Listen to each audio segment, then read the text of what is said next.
Boyhood **** Boyhood by Leo Tolstoy, translated by C.J. Hogarth. Contents: Chapter I. A Slow Journey. Chapter 2. The Thunderstorm. Chapter 3. A New Point of View. Chapter 4. In Moscow. Chapter V. My Elder Brother. Chapter 6. Masha. Chapter 7. Small Shot. Chapter 8. Karl Ivanich's History. Chapter 9. Continuation of Karl's narrative. Chapter X. Conclusion of Karl's narrative. Chapter 11. 1 mark only. Chapter 12. The Key. Chapter 13. The Traitress. Chapter 14. The Retribution. Chapter 15. Dreams. Chapter 16. Keep on grinding, and you'll have flour. Chapter 17. Hatred. Chapter 18. The Maidservant's Room. Chapter 19. Boyhood. Chapter XX. Wolodar. Chapter XXI. Katenkar and Lubotshka. Chapter XXII. Papa. Chapter 23. Grandmama. Chapter XXV.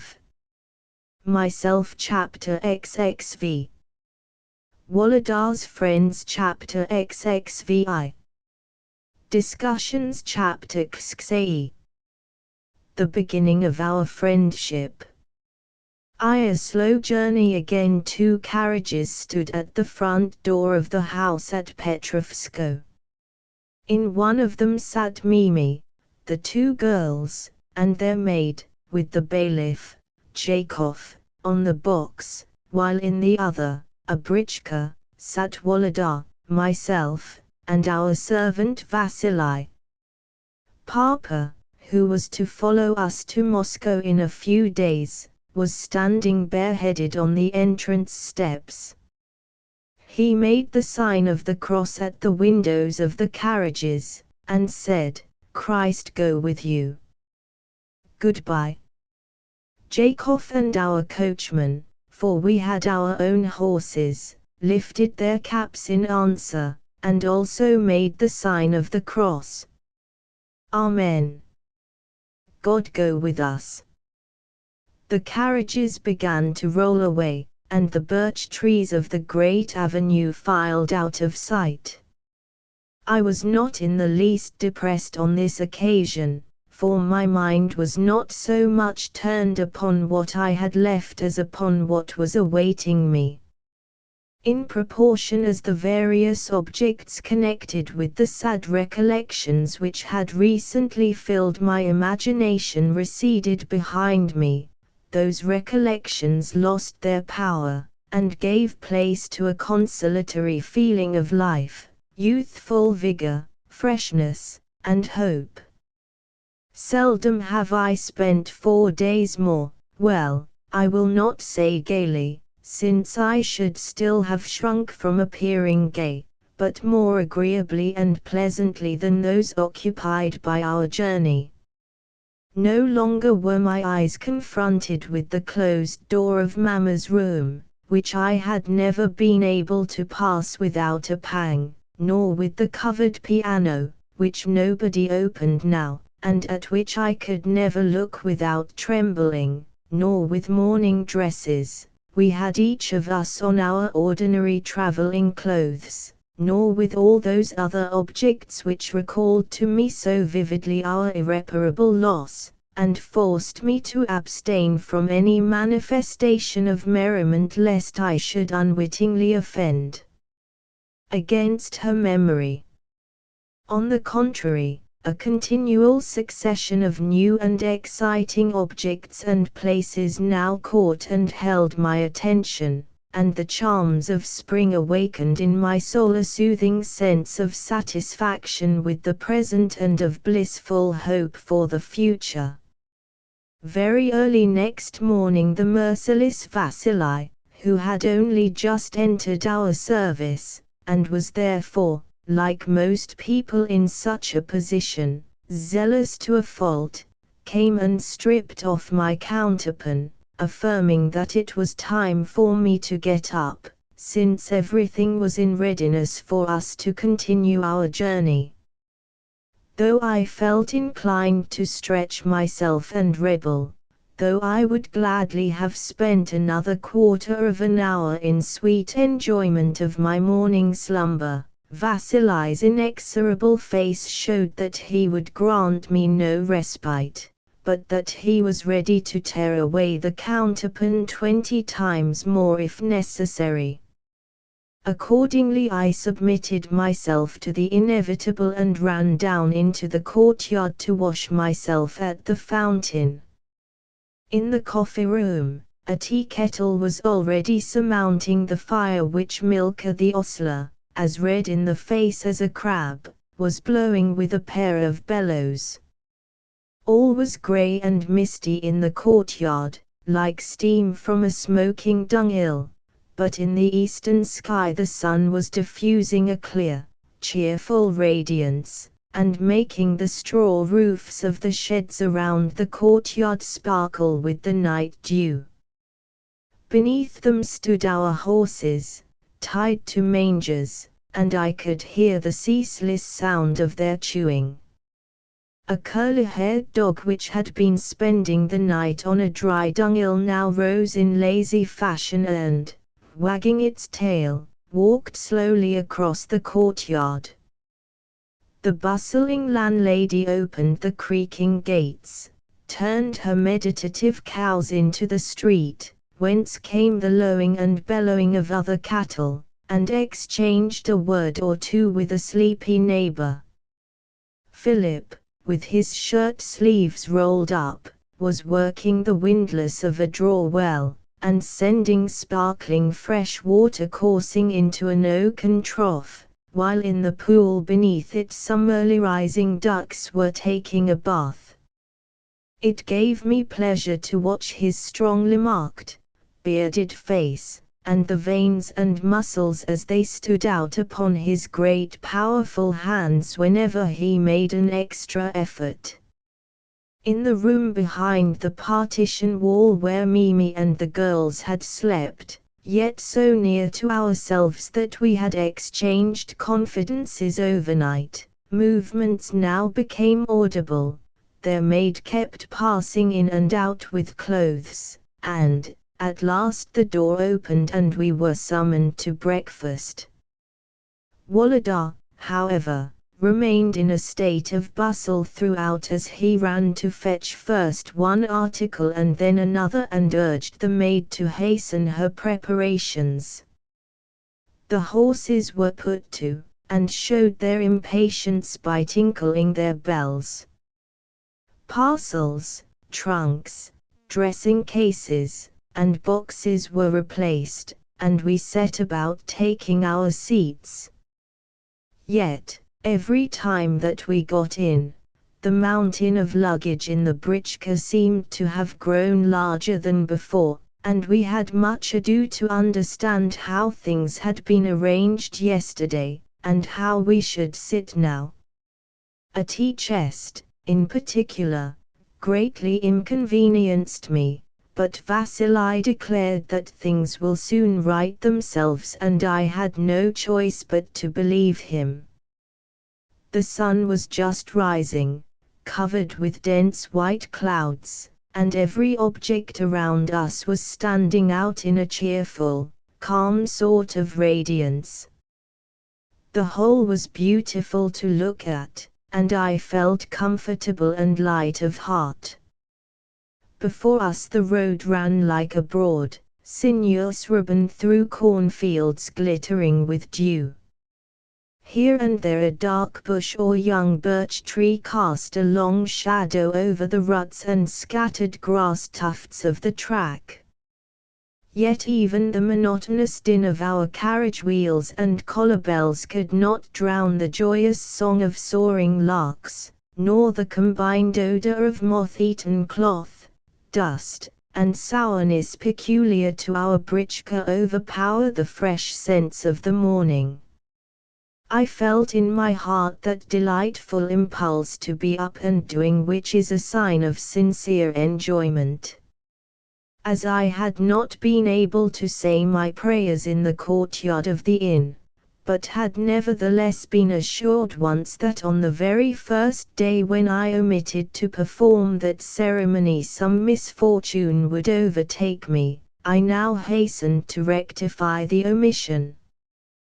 Taking off my cap, and stooping down in a corner of the britchka, I duly recited my orisons, and unobtrusively signed the sign of the cross beneath my coat.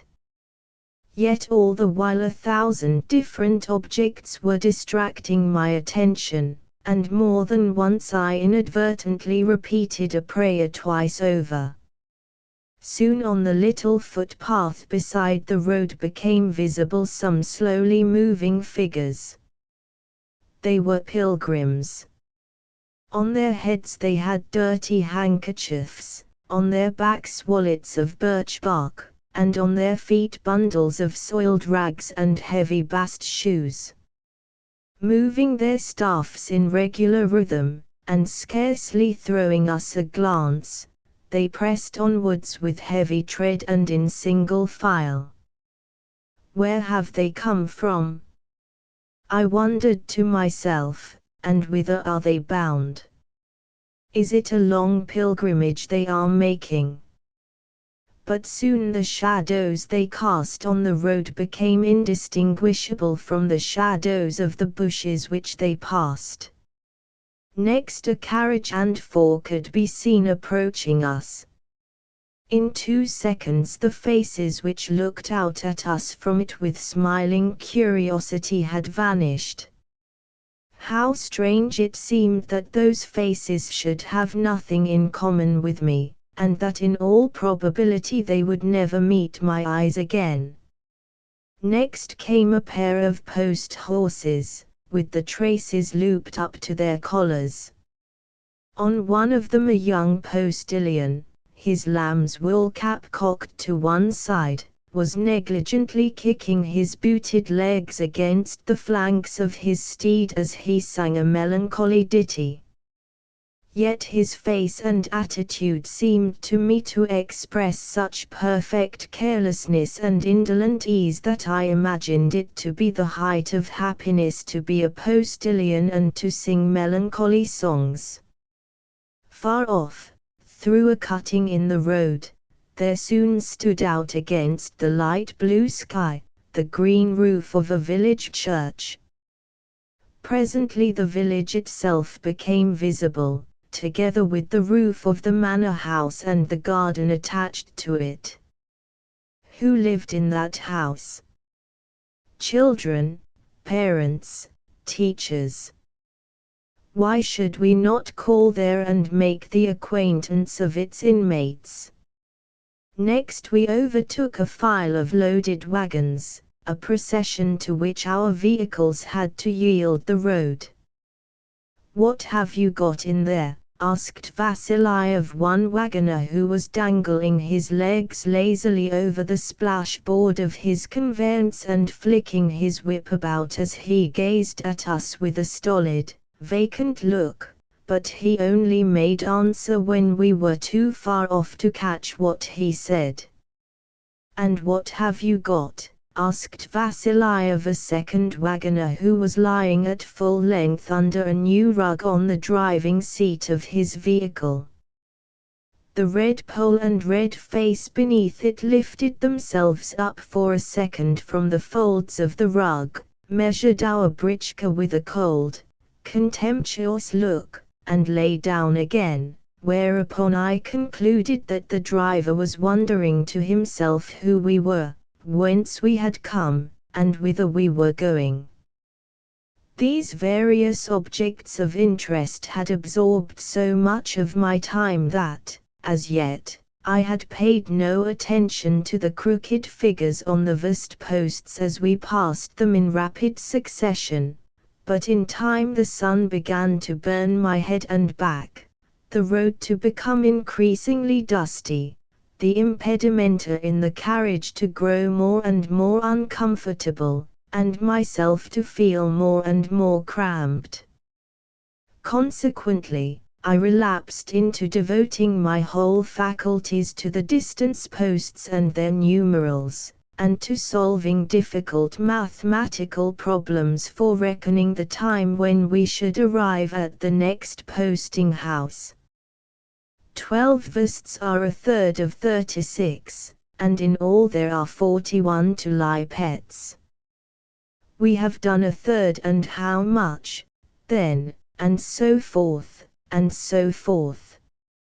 Vasili was my next remark, on observing that he was beginning to nod on the box seat. Suppose we change seats? Will you?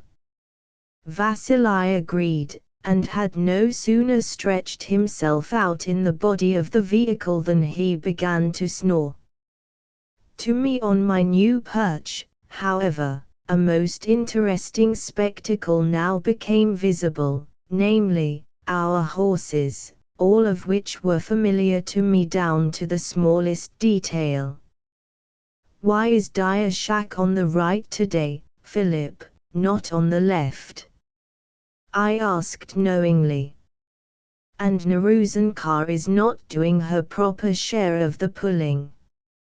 "One could not put Dia Shack on the left," replied Philip, altogether ignoring my last remark. "He is not the kind of horse to put there at all. A horse like the one on the left now is the right kind of one for the job." After this fragment of eloquence, Philip turned towards Dia Shack and began to do his best to worry the poor animal by jogging at the reins, in spite of the fact that Dia Shack was doing well and dragging the vehicle almost unaided. This Philip continued to do until he found it convenient to breathe and rest himself a while and to settle his cap askew, though it had looked well enough before. I profited by the opportunity to ask him to let me have the reins to hold, until, the whole 6 in my hand, as well as the whip, I had attained complete happiness. Several times I asked whether I was doing things right, but, as usual, Philip was never satisfied, and soon destroyed my felicity.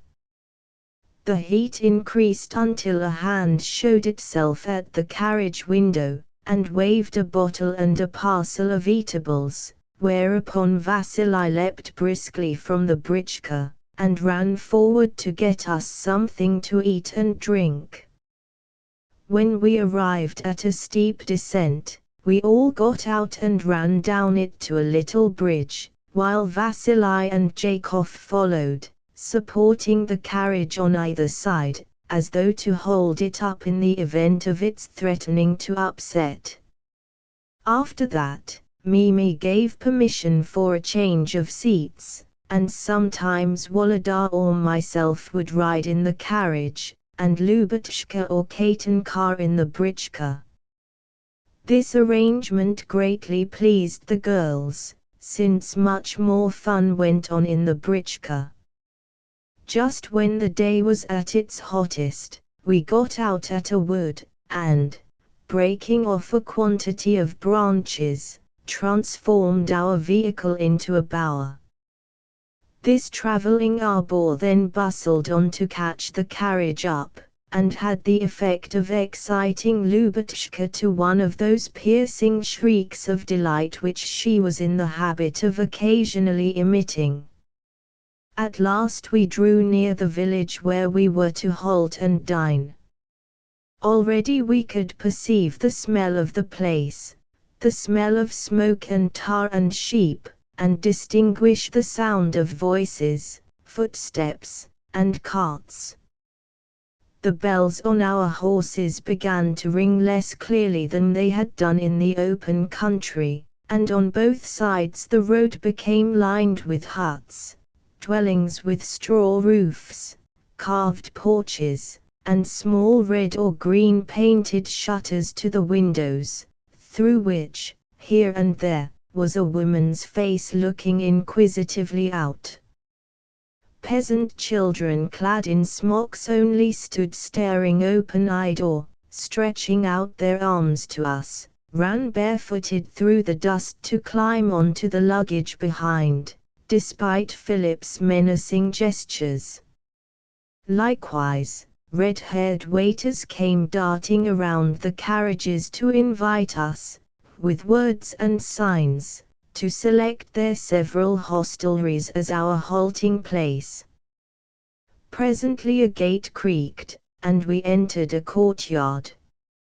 4 hours of rest and liberty now awaited us.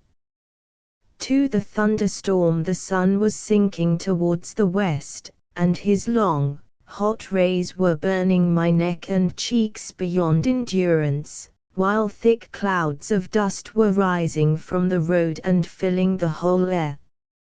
Not the slightest wind was there to carry it away.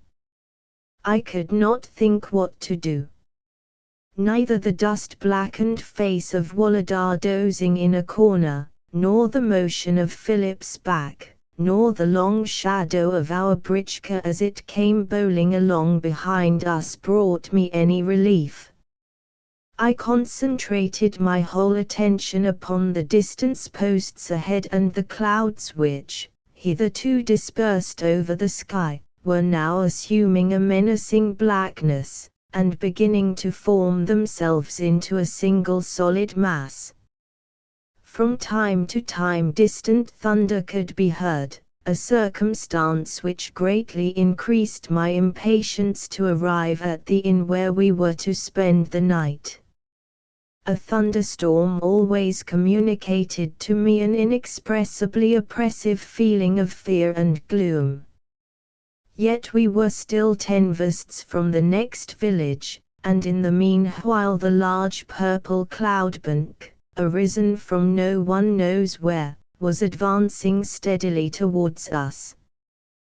The sun, not yet obscured, was picking out its fuscous shape with dazzling light, and marking its front with grey stripes running right down to the horizon.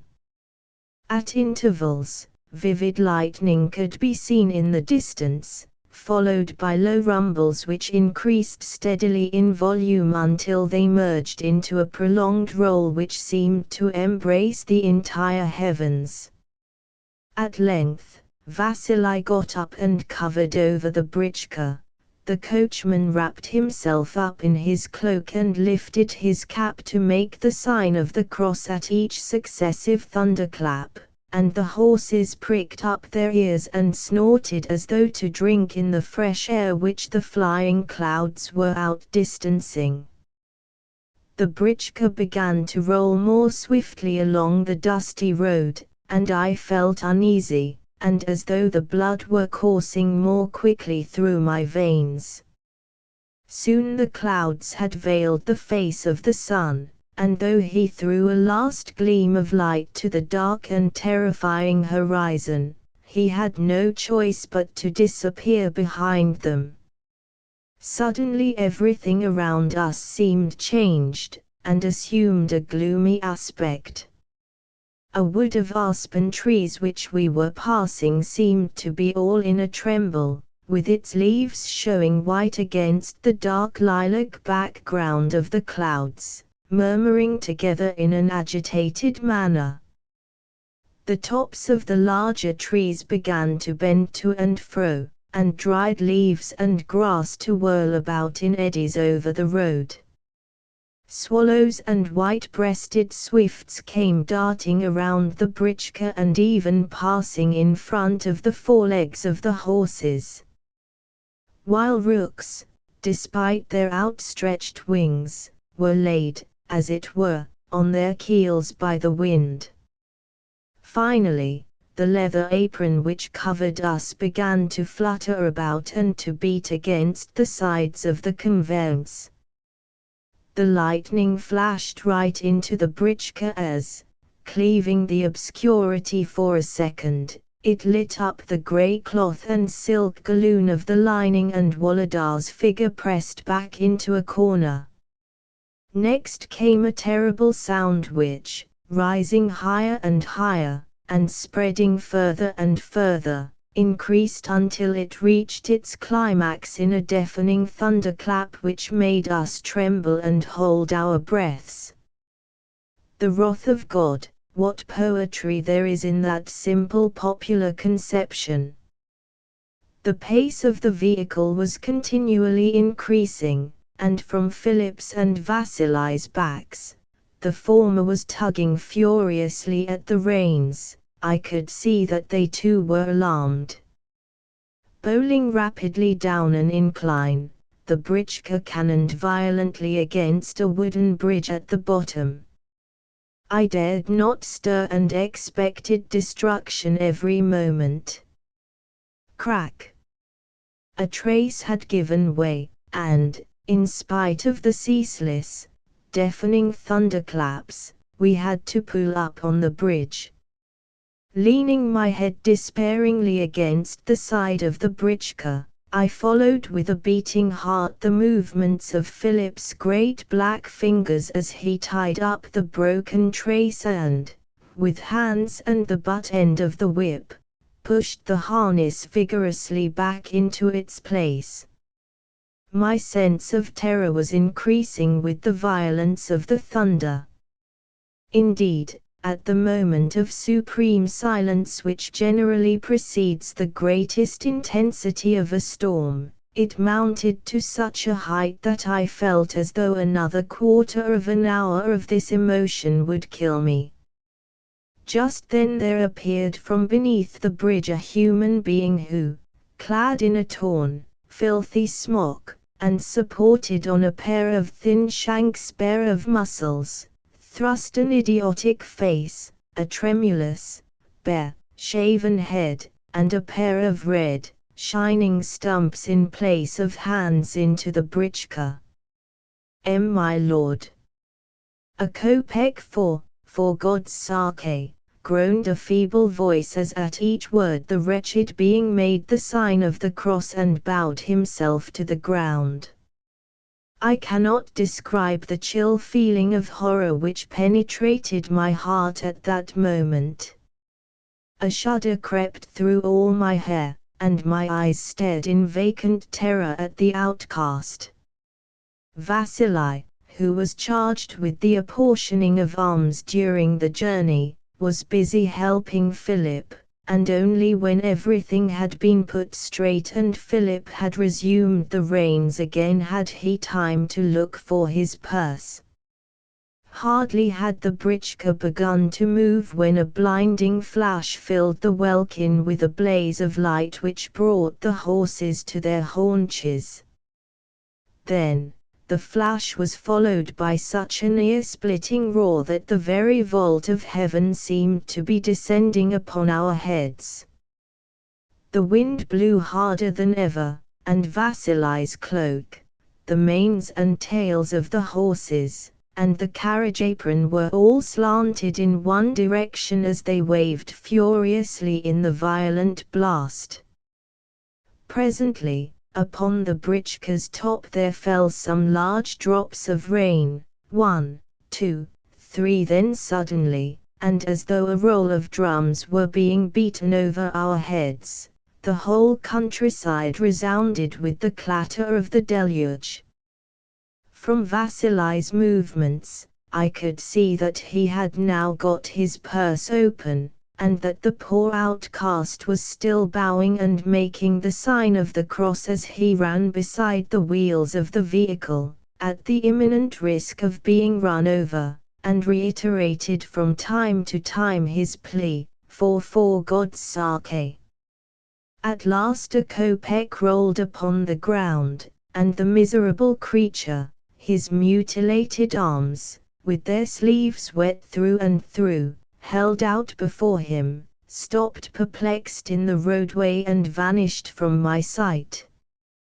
The heavy rain, driven before the tempestuous wind, poured down in pailfuls and, dripping from Vasily's thick cloak, formed a series of pools on the apron. The dust became changed to a paste which clung to the wheels, and the ruts became transformed into muddy rivulets. At last, however, the lightning grew paler and more diffuse, and the thunderclaps lost some of their terror amid the monotonous rattling of the downpour. Then the rain also abated, and the clouds began to disperse. In the region of the sun, a lightness appeared, and between the white-grey clouds could be caught glimpses of an azure sky. Finally, a dazzling ray shot across the pools on the road, shot through the threads of rain, now falling thin and straight, as from a sieve, and fell upon the fresh leaves and blades of grass. The great cloud was still lowering black and threatening on the far horizon, but I no longer felt afraid of it. I felt only an inexpressibly pleasant hopefulness in proportion as trust in life replaced the late burden of fear. Indeed, my heart was smiling like that of refreshed, revivified nature herself.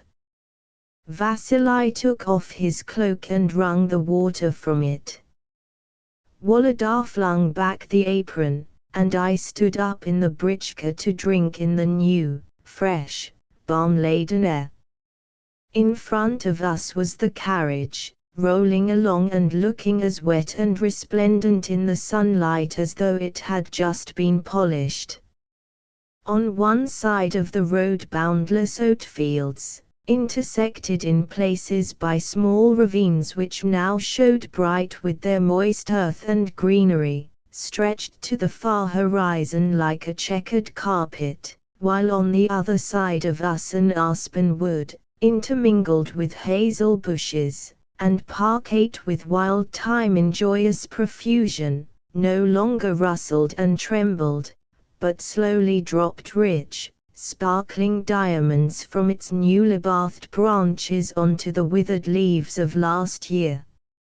From above us, from every side, came the happy songs of little birds calling to one another among the dripping brushwood, while clear from the inmost depths of the wood sounded the voice of the cuckoo. So delicious was the wondrous scent of the wood, the scent which follows a thunderstorm in spring, the scent of birch trees, violets, mushrooms, and thyme, that I could no longer remain in the britchka. Jumping out, I ran to some bushes, and, regardless of the showers of drops discharged upon me, tore off a few sprigs of thyme, and buried my face in them to smell their glorious scent. Then, despite the mud which had got into my boots, as also the fact that my stockings were soaked, I went skipping through the puddles to the window of the carriage. "Lubotshka! Katenka!" I shouted as I handed them some of the thyme, "just look how delicious this is." The girls smelt it and cried, "Ah!" But Mimi shrieked to me to go away, for fear I should be run over by the wheels. "Oh, but smell how delicious it is," I persisted. A new point of view. Katenka was with me in the britchka, her lovely head inclined as she gazed pensively at the roadway. I looked at her in silence and wondered what had brought the unchildlike expression of sadness to her face which I now observed for the first time there. "We shall soon be in Moscow," I said at last. "How large do you suppose it is?" "I don't know," she replied. "Well, but how large do you imagine?" "As large as Serpukhov." "What do you say?" "Nothing." Yet the instinctive feeling which enables one person to guess the thoughts of another and serves as a guiding thread in conversation soon made Katenka feel that her indifference was disagreeable to me, Wherefore she raised her head presently, and, turning round, said, "Did your papa tell you that we girls too were going to live at your grandmamma's?" "Yes, he said that we should all live there." "All live there?" "Yes, of course. We shall have one half of the upper floor, and you the other half, and papa the wing, but we shall all of us dine together with grandmamma downstairs." "But mamma says that your grandmamma is so very grave and so easily made angry." "No, she only seems like that at first. She is grave, but not bad-tempered. On the contrary, she is both kind and cheerful. If you could only have seen the ball at her house. All the same, I am afraid of her. Besides, who knows whether we—" Kate and Carr stopped short, and once again became thoughtful. "What?" I asked with some anxiety. "Nothing, I only said that, no." "You said, who knows whether we, and you said, didn't you, that once there was ever such a ball at grandmamma's?" "Yes." "It is a pity you were not there." "There were heaps of guests, about 1,000 people, and all of them princes or generals, and there was music, and I danced, but—" Kate and Carr, I broke off, "you are not listening to me." "Oh yes, I am listening. You said that you danced. Why are you so serious?" "Well, one cannot always be gay." "But you have changed tremendously since Wolodar and I first went to Moscow. Tell me the truth, now, why are you so odd?" My tone was resolute. "Am I so odd?" said Kate and Carr with an animation which showed me that my question had interested her. "I don't see that I am so at all." "Well, you are not the same as you were before," I continued.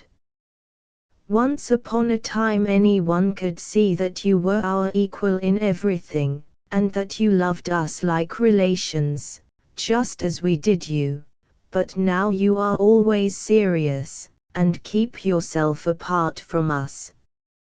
"Oh, not at all."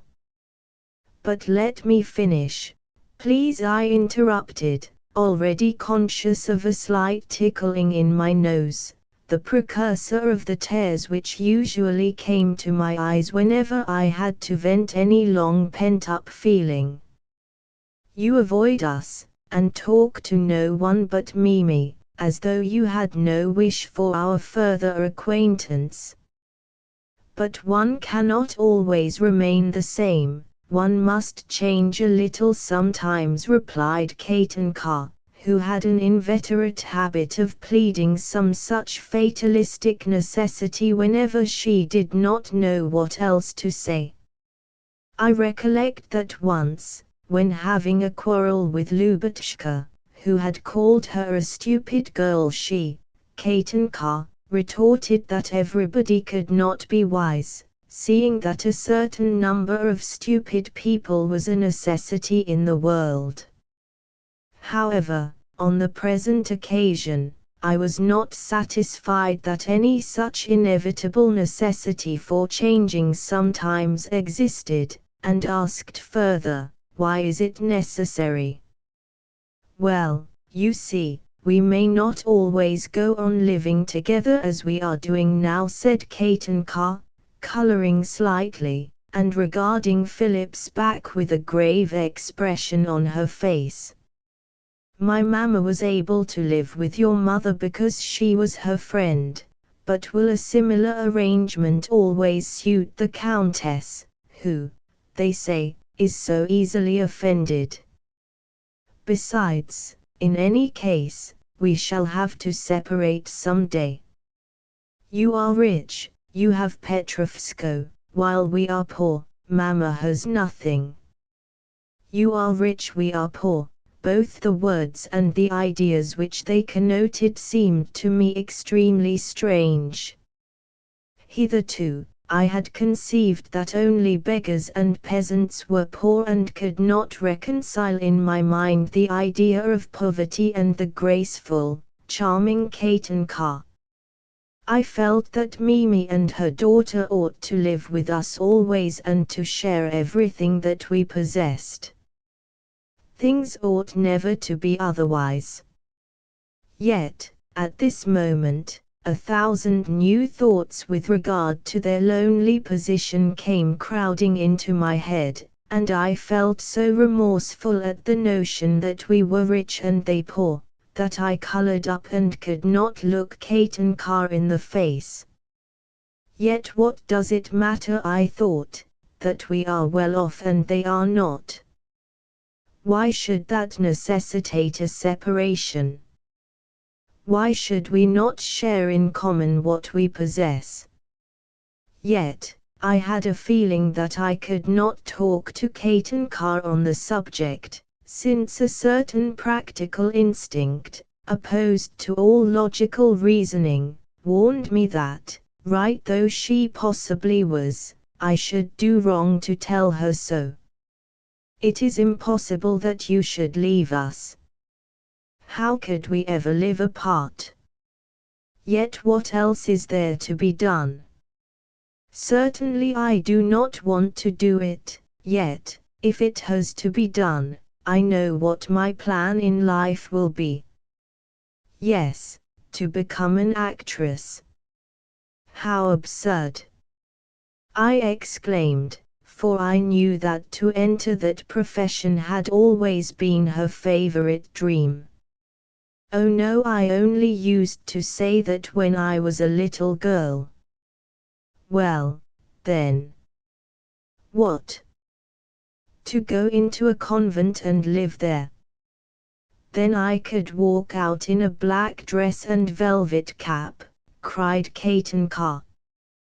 Has it ever befallen you, my readers, to become suddenly aware that your conception of things has altered, as though every object in life had unexpectedly turned aside towards you of which you had hitherto remained unaware? Such a species of moral change occurred, as regards myself, during this journey, and therefore from it I date the beginning of my boyhood. For the first time in my life, I then envisaged the idea that we, our family, were not the only persons in the world, that not every conceivable interest was centered in ourselves, and that there existed numbers of people who had nothing in common with us, cared nothing for us, and even knew nothing of our existence. No doubt I had known all this before, only I had not known it then as I knew it now. I had never properly felt or understood it. Thought merges into conviction through paths of its own, as well as, sometimes, with great suddenness and by methods wholly different from those which have brought other intellects to the same conclusion. For me the conversation with Katinka, striking deeply as it did, and forcing me to reflect on her future position, constituted such a path. As I gazed at the towns and villages through which we passed, and in each house of which lived at least one family like our own, as well as at the women and children who stared with curiosity at our carriages and then became lost to sight forever, and the peasants and workmen who did not even look at us, much less make us any obeisance, the question arose for the first time in my thoughts, whom else do they care for if not for us? And this question was followed by others, such as, to what end do they live? How do they educate their children? Do they teach their children and let them play? What are their names, and so forth. For in Moscow, from the time of our arrival in Moscow, the change in my conception of objects, of persons, and of my connection with them became increasingly perceptible. When at my first meeting with Grandmamma, I saw her thin, wrinkled face and faded eyes, the mingled respect and fear with which she had hitherto inspired me gave place to compassion, and when, laying her cheek against Lubotshka's head, she sobbed as though she saw before her the corpse of her beloved daughter, my compassion grew to love.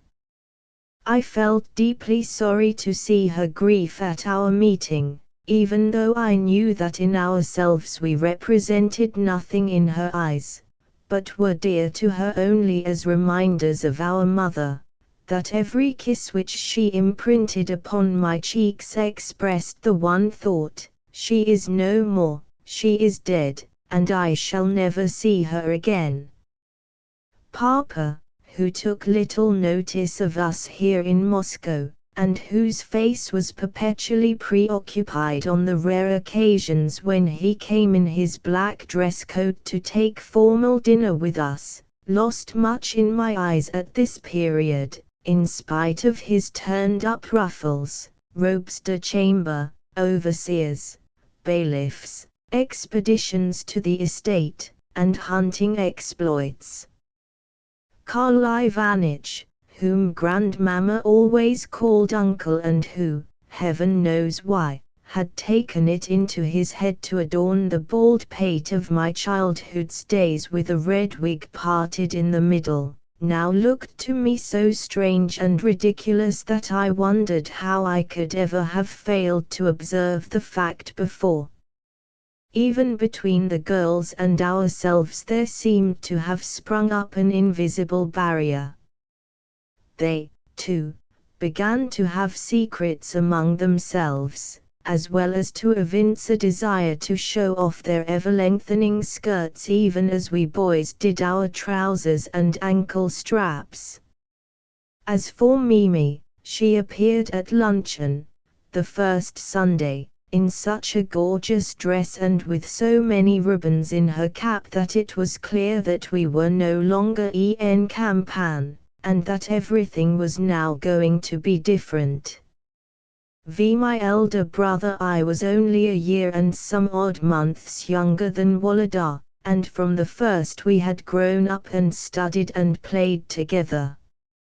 Hitherto, the difference between elder and younger brother had never been felt between us, but at the period of which I am speaking, I began to have a notion that I was not Wolodar's equal either in years, in tastes, or in capabilities.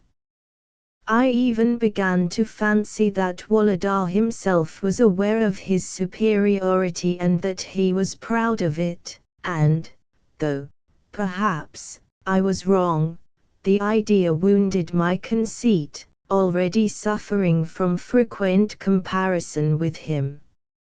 He was my superior in everything, in games, in studies, in quarrels, and in deportment.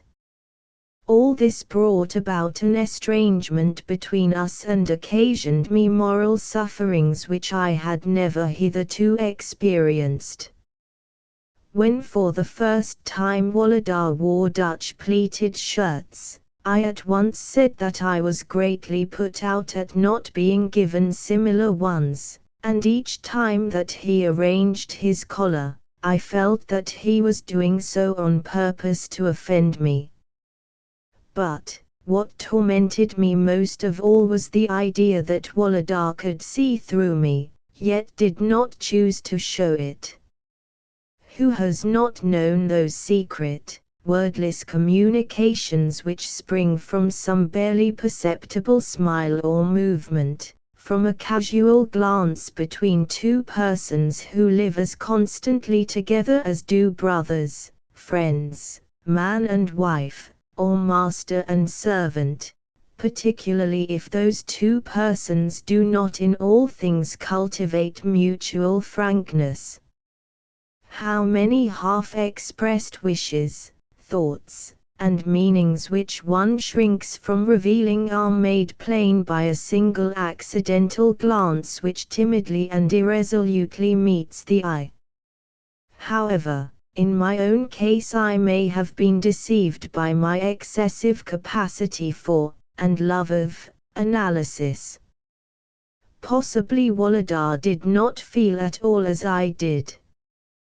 Passionate and frank, but unstable in his likings, he was attracted by the most diverse things, and always surrendered himself wholly to such attraction.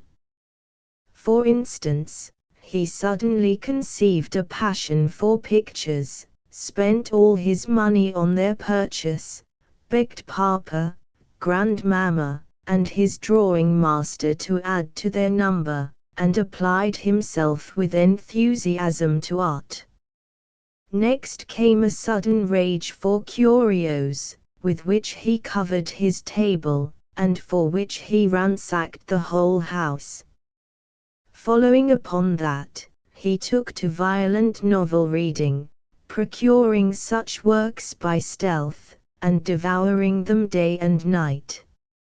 Involuntarily I was influenced by his whims, for, though too proud to imitate him, I was also too young and too lacking in independence to choose my own way. Above all, I envied Wolodar his happy, nobly frank character, which showed itself most strikingly when we quarreled.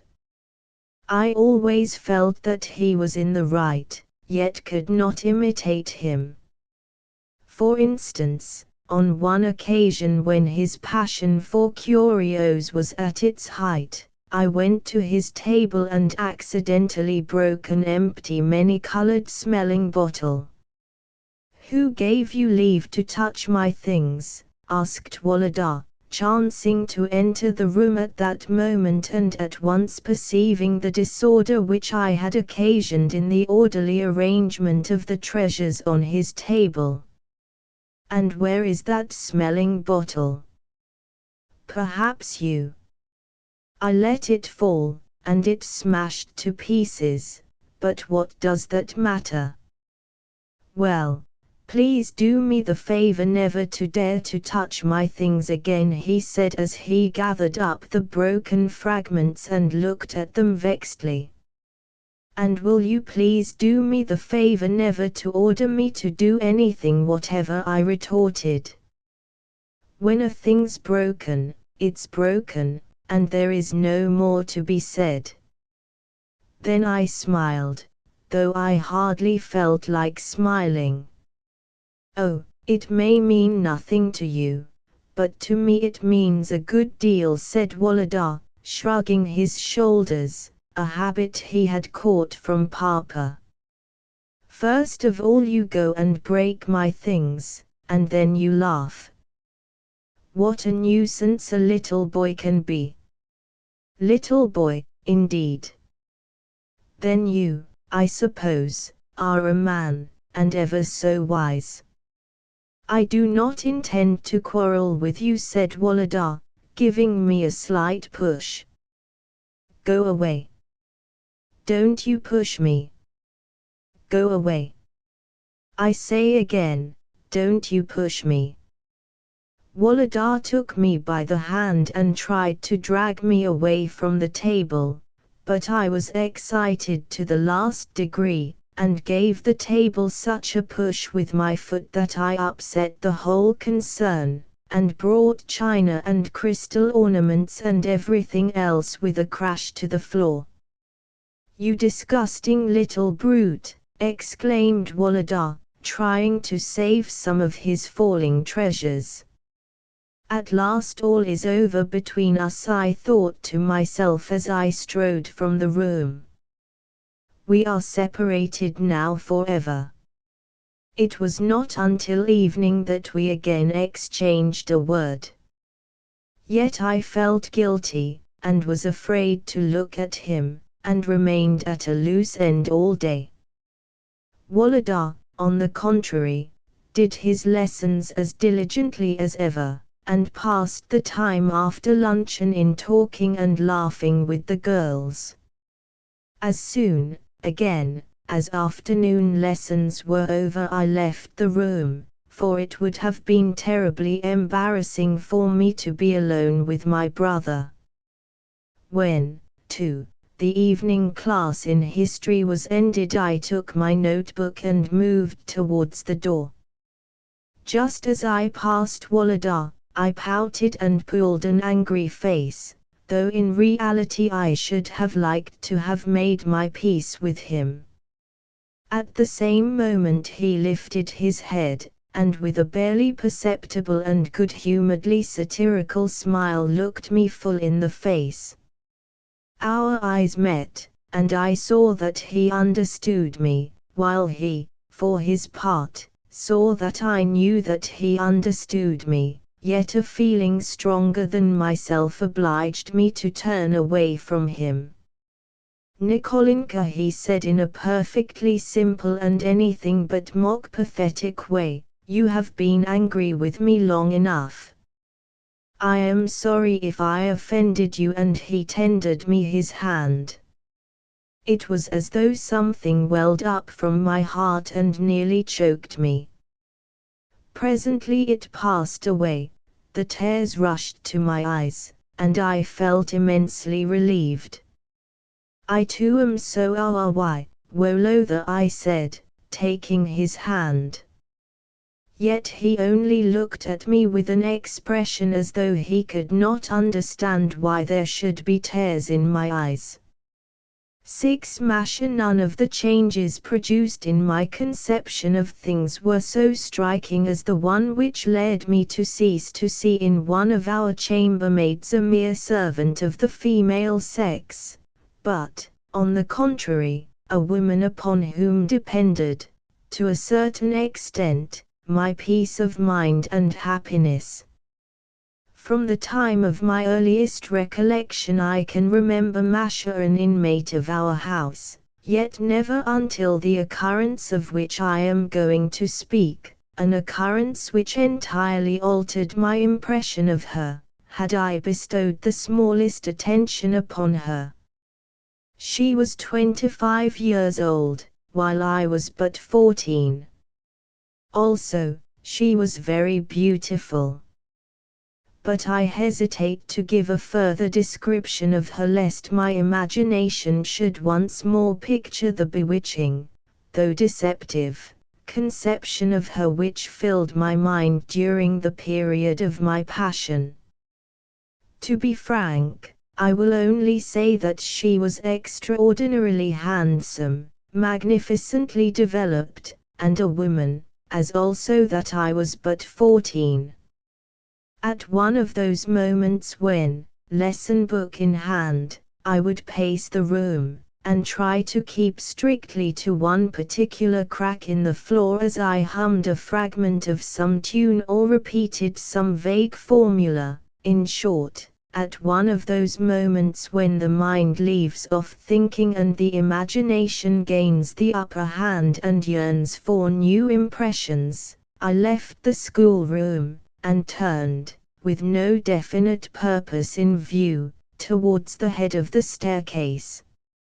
Somebody in slippers was ascending the second flight of stairs.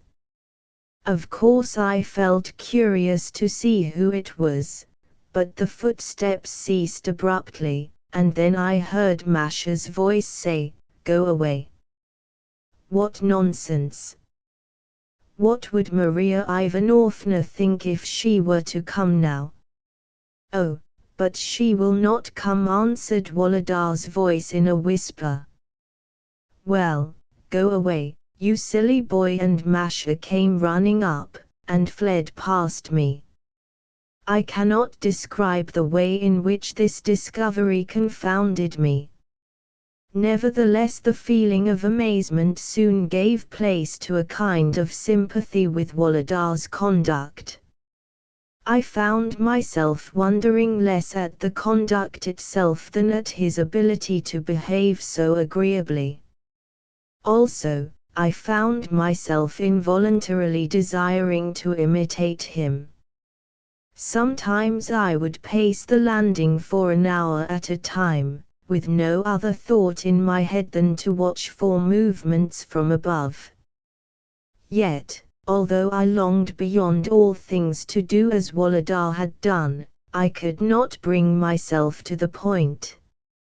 At other times, filled with a sense of envious jealousy, I would conceal myself behind a door and listen to the sounds which came from the maid-servant's room, until the thought would occur to my mind, how if I were to go in now and, like Wolodar, kiss Masha? What should I say when she asked me with the huge nose and the tuft on the top of my head, what I wanted? Sometimes, too, I could hear her saying to Wolodar, "That serves you right. Go away. Nicholas Petrovich never comes in here with such nonsense." Alas! She did not know that Nicholas Petrovich was sitting on the staircase just below and feeling that he would give all he possessed to be in that bold fellow Wolodar's place. I was shy by nature, and rendered worse in that respect by a consciousness of my own ugliness. I am certain that nothing so much influences the development of a man as his exterior, though the exterior itself less than his belief in its plainness or beauty. Yet I was too conceited altogether to resign myself to my fate. I tried to comfort myself much as the fox did when he declared that the grapes were sour. That is to say, I tried to make light of the satisfaction to be gained from making such use of a pleasing exterior as I believed Wolodar to employ, satisfaction which I nevertheless envied him from my heart, and endeavored with every faculty of my intellect and imagination to console myself with a pride in my isolation. 7 small shot. Good gracious! Powder! Exclaimed Mimi in a voice trembling with alarm. Whatever are you doing? You will set the house on fire in a moment, and be the death of us all. Upon that, with an indescribable expression of firmness, Mimi ordered everyone to stand aside, and, regardless of all possible danger from a premature explosion, strode with long and resolute steps to where some small shot was scattered about the floor, and began to trample upon it. When, in her opinion, the peril was at least lessened, she called for Michael and commanded him to throw the powder away into some remote spot, or, better still, to immerse it in water. After which she adjusted her cap and returned proudly to the drawing-room, murmuring as she went, "At least I can say that they are well looked after." When Papa issued from his room and took us to see Grandmamma, we found Mimi sitting by the window and glancing with a grave, mysterious, official expression towards the door. In her hand she was holding something carefully wrapped in paper. I guessed that that something was the small shot, and that Grandmamma had been informed of the occurrence. In the room also were the maid-servant Gasha, who, to judge by her angry flushed face, was in a state of great irritation, and Dr. Blumenthal, the latter a little man pitted with smallpox, who was endeavoring by tacit, pacificatory signs with his head and eyes to reassure the perturbed Gasha. Grandmamma was sitting a little askew and playing that variety of patience which is called the traveller, 2 unmistakable signs of her displeasure. "How are you today, Mamma?" said Papa as he kissed her hand respectfully. "Have you had a good night?" "Yes, very good, my dear. you know that I always enjoy sound health, replied Grandmamma in a tone implying that Papa's inquiries were out of place and highly offensive. Please give me a clean pocket handkerchief, she added to Gasha. I have given you one, madam, answered Gasha, pointing to the snow-white cambric handkerchief which she had just laid on the arm of Grandmamma's chair. No, no, it's a nasty, dirty thing. Take it away and bring me a clean one, my dear. Gasha went to a cupboard and slammed the door of it back so violently that every window rattled. Grandmamma glared angrily at each of us, and then turned her attention to following the movements of the servant. After the latter had presented her with what I suspected to be the same handkerchief as before, Grandmamma continued, "And when do you mean to cut me some snuff, my dear?" "When I have time." "What do you say?" "Today." "If you don't want to continue in my service, you had better say so at once. I would have sent you away long ago had I known that you wished it." "It wouldn't have broken my heart if you had," muttered the woman in an undertone. Here the doctor winked at her again, but she returned his gaze so firmly and wrathfully that he soon lowered it and went on playing with his watch key. "You see, my dear, how people speak to me in my own house," said Grandmamma to Papa when Gasha had left the room grumbling. "Well, Mamma, I will cut you some snuff myself," replied Papa, though evidently at a loss how to proceed now that he had made this rash promise. "No, no, I thank you." Probably she is cross because she knows that no one except herself can cut the snuff just as I like it. "Do you know, my dear," she went on after a pause, "that your children very nearly set the house on fire this morning?" Papa gazed at Grandmamma with respectful astonishment. "Yes, they were playing with something or another." "Tell him the story," she added to Mimi. Papa could not help smiling as he took the shot in his hand. "This is only small shot, Mamma," he remarked, "and could never be dangerous." "I thank you, my dear, for your instruction, but I am rather too old for that sort of thing." "Nerves, nerves," whispered the doctor. Papa turned to us and asked us where we had got the stuff, and how we could dare to play with it. "Don't ask them, ask that useless uncle," rather put in Grandmamma, laying a peculiar stress upon the word uncle. "What else is he for?"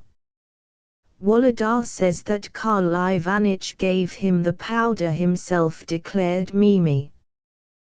"Then you can see for yourself what use he is," continued Grandmamma. "And where is he, this precious uncle? How is one to get hold of him?" "Send him here." "He has gone an errand for me," said Papa. "That is not at all right," rejoined Grandmamma. "He ought always to be here." "True. The children are yours, not mine, and I have nothing to do with them, seeing that you are so much cleverer than I am, yet all the same I think it is time we had a regular tutor for them, and not this uncle of a German, a stupid fellow who knows only how to teach them rude manners and Tyrolean songs. Is it necessary, I ask you, that they should learn Tyrolean songs? However, there is no one for me to consult about it, and you must do just as you like." The word now meant now that they have no mother, and suddenly awakened sad recollections in Grandmamma's heart. She threw a glance at the snuff-box bearing Mamma's portrait and sighed. "I thought of all this long ago," said Papa eagerly, "as well as taking your advice on the subject. How would you like Saint Jerome to superintend their lessons?" "Oh, I think he would do excellently, my friend," said Grandmamma in a mollified tone. "He is at least a tutor comme il faut, and knows how to instruct des enfants de bonne maison. He is not a mere uncle who is good only for taking them out walking." "Very well, I will talk to him tomorrow," said Papa. And, sure enough, 2 days later saw Karl Ivanitch forced to retire in favor of the young Frenchman referred to. 8 Karl Ivanitch's history. THW evening before the day when Karl was to leave us forever, he was standing, clad, as usual, in his wadded dressing gown and red cap, near the bed in his room, and bending down over a trunk as he carefully packed his belongings. His behavior towards us had been very cool of late, and he had seemed to shrink from all contact with us. Consequently, when I entered his room on the present occasion, he only glanced at me for a second and then went on with his occupation.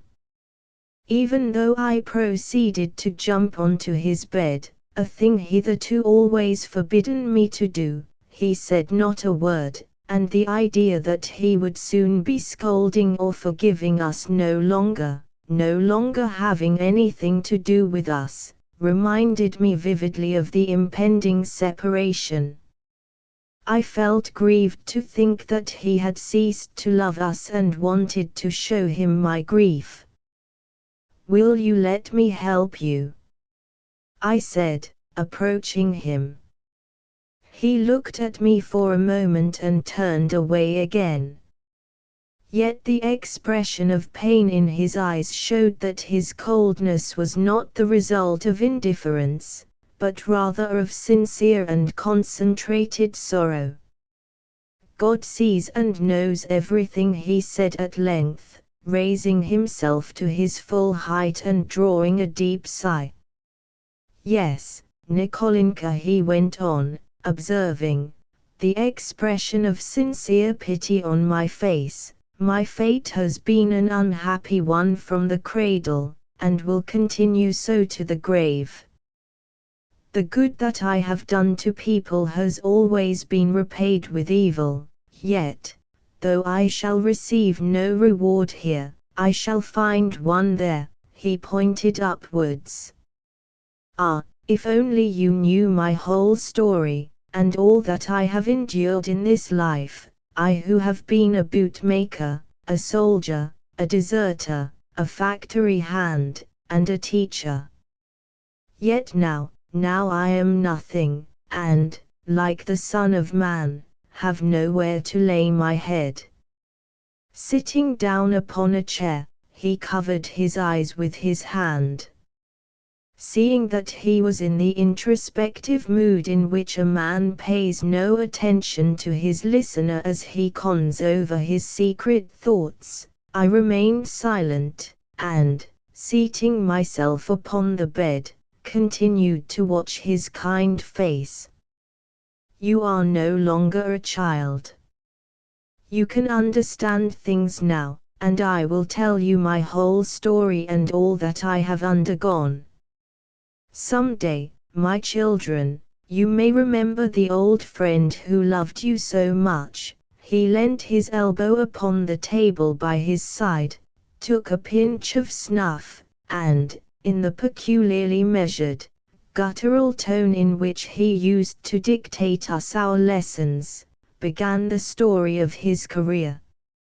Since he many times in later years repeated the whole to me again, always in the same order, and with the same expressions and the same unvarying intonation, I will try to render it literally, and without omitting the innumerable grammatical errors into which he always strayed when speaking in Russian. Whether it was really the history of his life, or whether it was the mere product of his imagination, that is to say, some narrative which he had conceived during his lonely residence in our house, and had at last, from endless repetition, come to believe in himself, or whether he was adorning with imaginary facts the true record of his career, I have never quite been able to make out. On the one hand, there was too much depth of feeling and practical consistency in its recital for it to be wholly incredible, while, on the other hand, the abundance of poetical beauty which it contained tended to raise doubts in the mind of the listener. Me very unhappy from the time of my birth, he began with a profound sigh. The noble blot of the Countess of Zomerblatt flows in my veins. Me born 6 week after the vetting. The man of my mutter, I called him Papa, farmer to the Count von Zomerblatt. He cannot forget my mutter's shame, and loathed me not. I had a youngster brother Johann and 2 sister, pot me strange between my own family. When Johann made several silly trick Papa said, with sis chilled Karl I am never to have one moment tranquil, and then he scolded and punished me.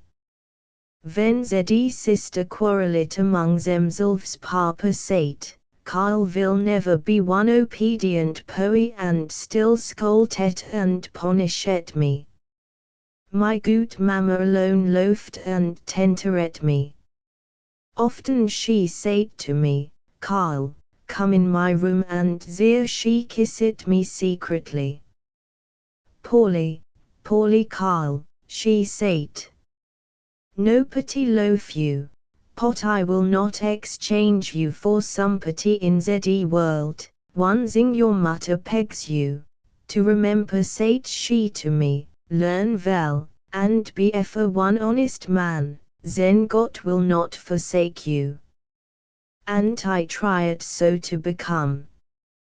When my 14 year had expired, and me could partake of the holy supper, my mutter said to my vater, Karl is one pig boy now, cast off. What shall we do with him? And Papa said, me tuntino. Then Mamma said, let us give him to town at Mr. Skultson's, and he may pay a shoemaker, and my vater said, good. 6 year and 7 months lived I in town with the Mr. Shoemaker, and he loathed me. He said, Karl are one good workman, and shall soon become my Giselle. Pot, man makes the proposition, and got the deposition. In the year 1796 one conscription took place, and each which was serviceable, from the 18th to the 21st year, had to go to town. My vater and my brother Johann come to town, and we go to Giza to throw the lot for which she pay soldat. Johann drew the fatal number, and me was not necessary to pay soldat. And Papa said, I have only one son, and with him I must now separate. Then I take his hand, and says, why say you so, Papa? Come with me, and I will say you something.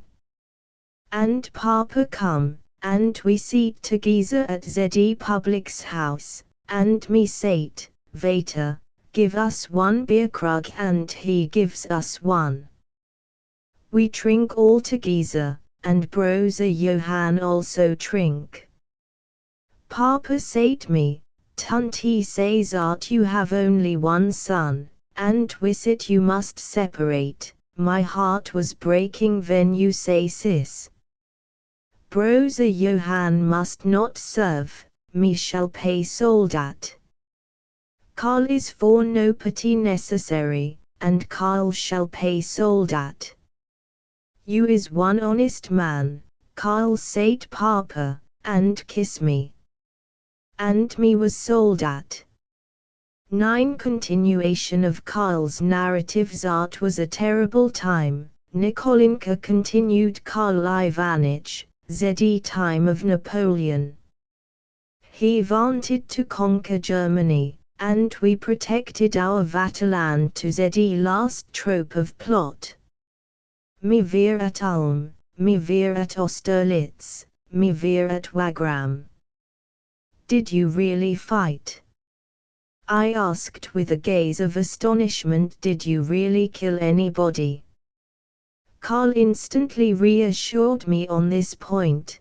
Once one French grenadier was left behind, and fell to ZE ground. I sprang forwards with my gun, and were about to kill him, aber der Franzose warf seine Jewel hin und rief, pardon, and I let him loose.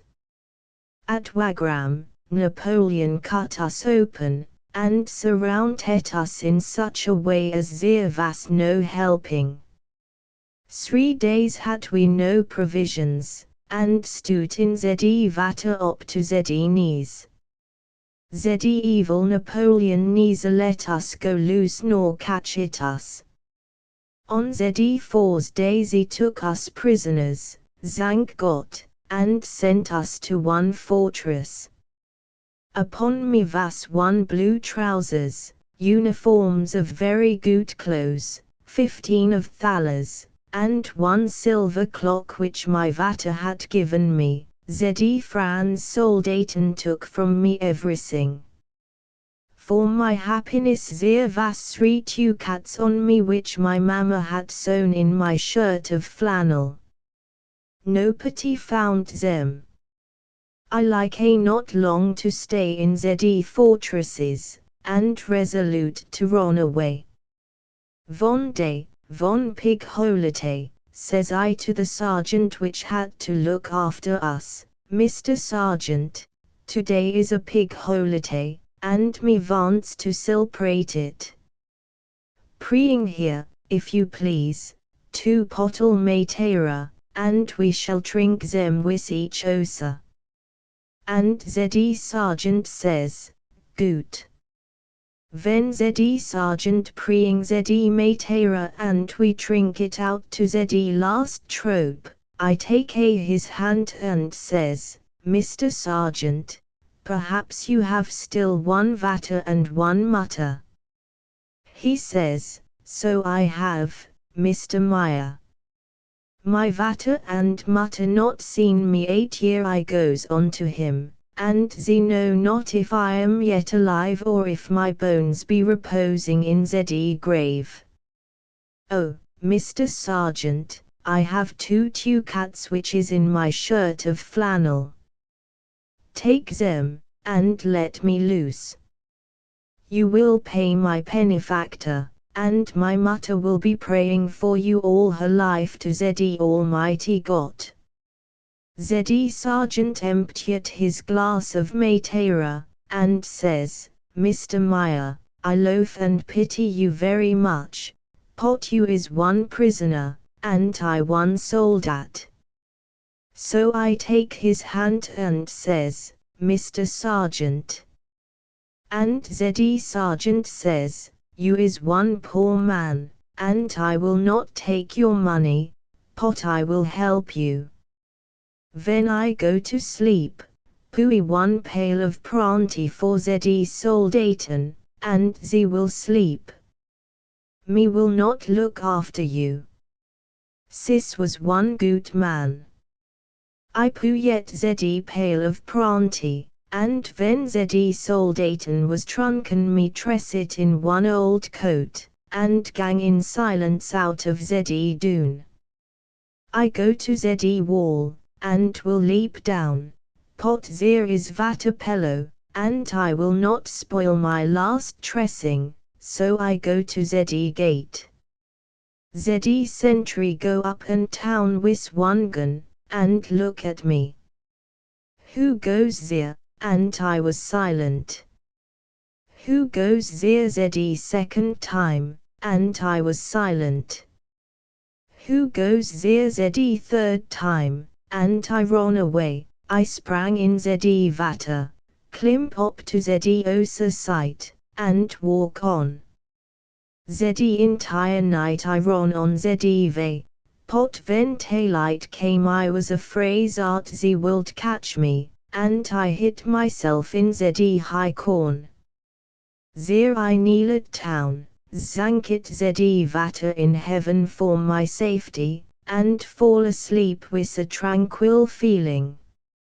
I waken it up in zeddy evening, and gang fursa. At once one large German carriage, with two raven black horse, came alongside me. In zeddy carriage sit one well-dressed man, smoking pipe, and look at me.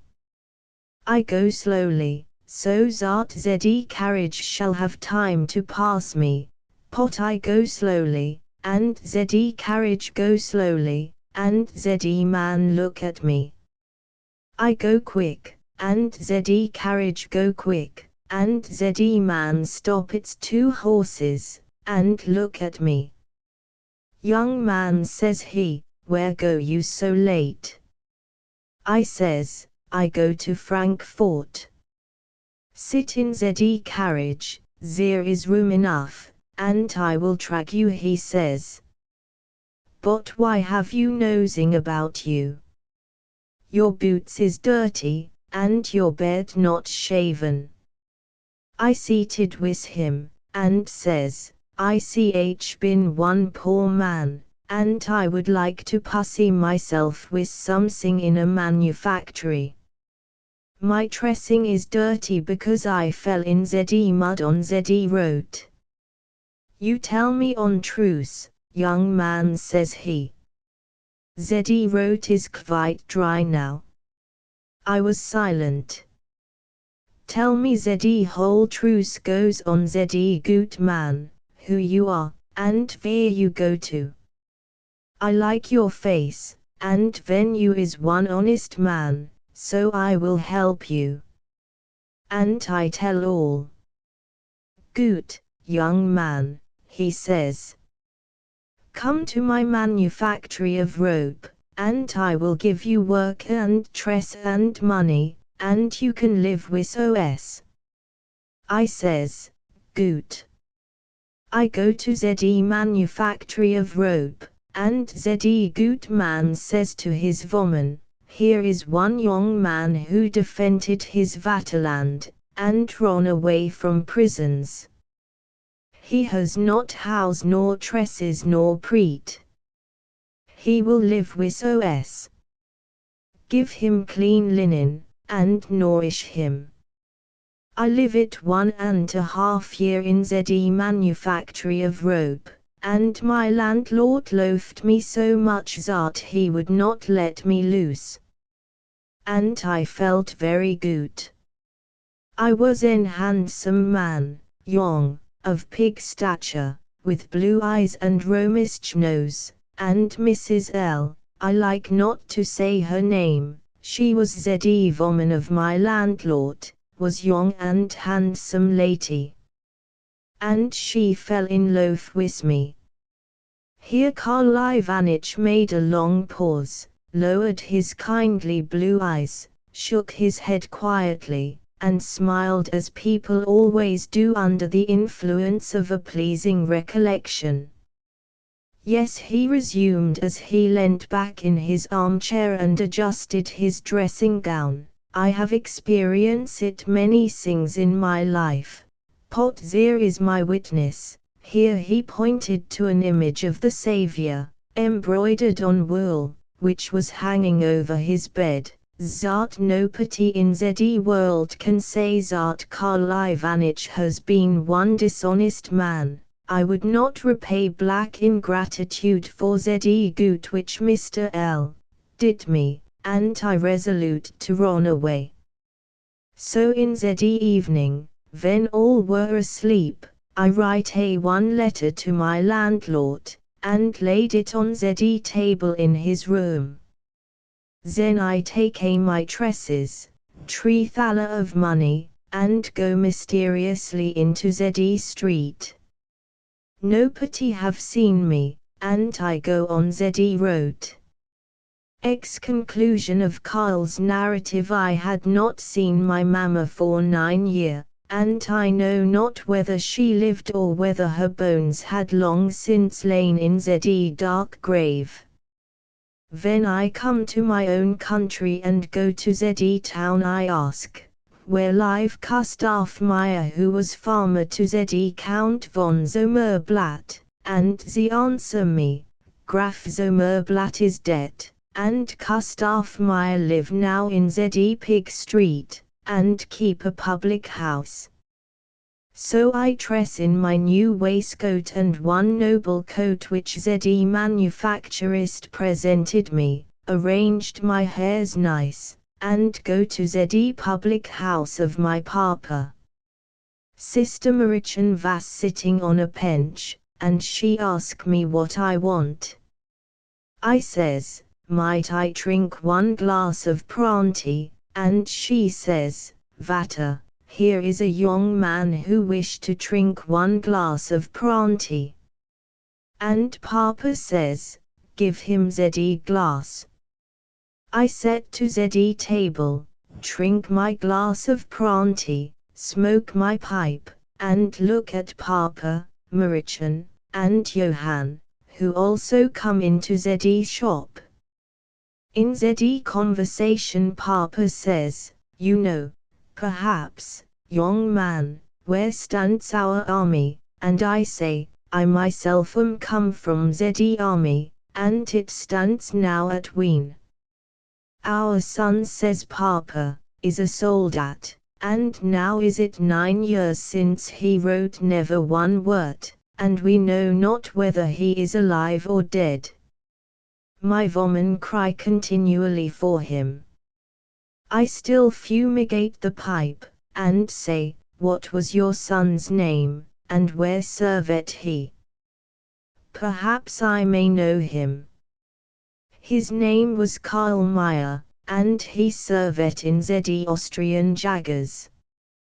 He were of pig stature, and a handsome man like yourself, puts in Marichan. I say, I know your Karl. Amalia exclaimed, my Vater. Come here. Here is young man which knows our Karl. And my dear Mutter comes out from a back door. I knew her directly. You know our Karl, says she, and looks at me, and, white all over, trembles. Yes, I have seen him, I says, without the courage to look at her, for my heart did almost burst.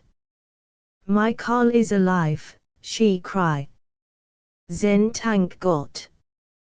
Where is he, my Karl? I will die in peace if I can see him once more, my darling son. But God will not have it so. Then she cried, and I can no longer stand it. Darling mamma. I say, I am your son, I am your Karl. And she fell into my arms. Karl Ivanich covered his eyes, and his lips were quivering.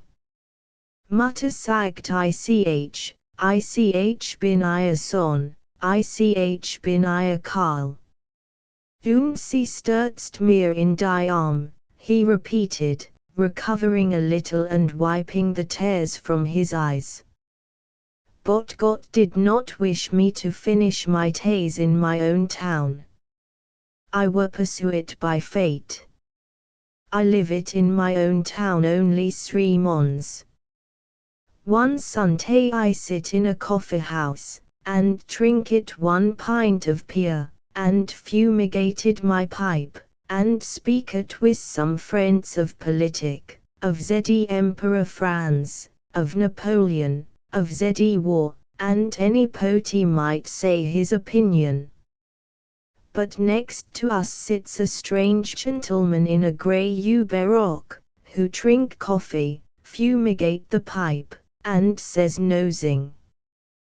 When the night watchman shout 10 o'clock I take my hat, paid the money, and go home. At the middle of the night someone knock at the door. I rise and says, who is there? Open, says someone. I shout again, first say who is there, and I will open. Open in the name of the law, say the someone behind the door. I now do so. 2 soldaten whiskens stand at the door, and into the room steps the man in the grey baroque, who had sat with us in the coffee house. He was spion. Come with me, says the spion. Very good, say I. I dress it myself in boots, trousers, and coat, and go through the room. When I come to the wall where my gun hangs I take it, and says, you are a spion, so defend you. I give 1 stroke left, 1 right, and 1 on the head. The spion lay precipitated on the floor.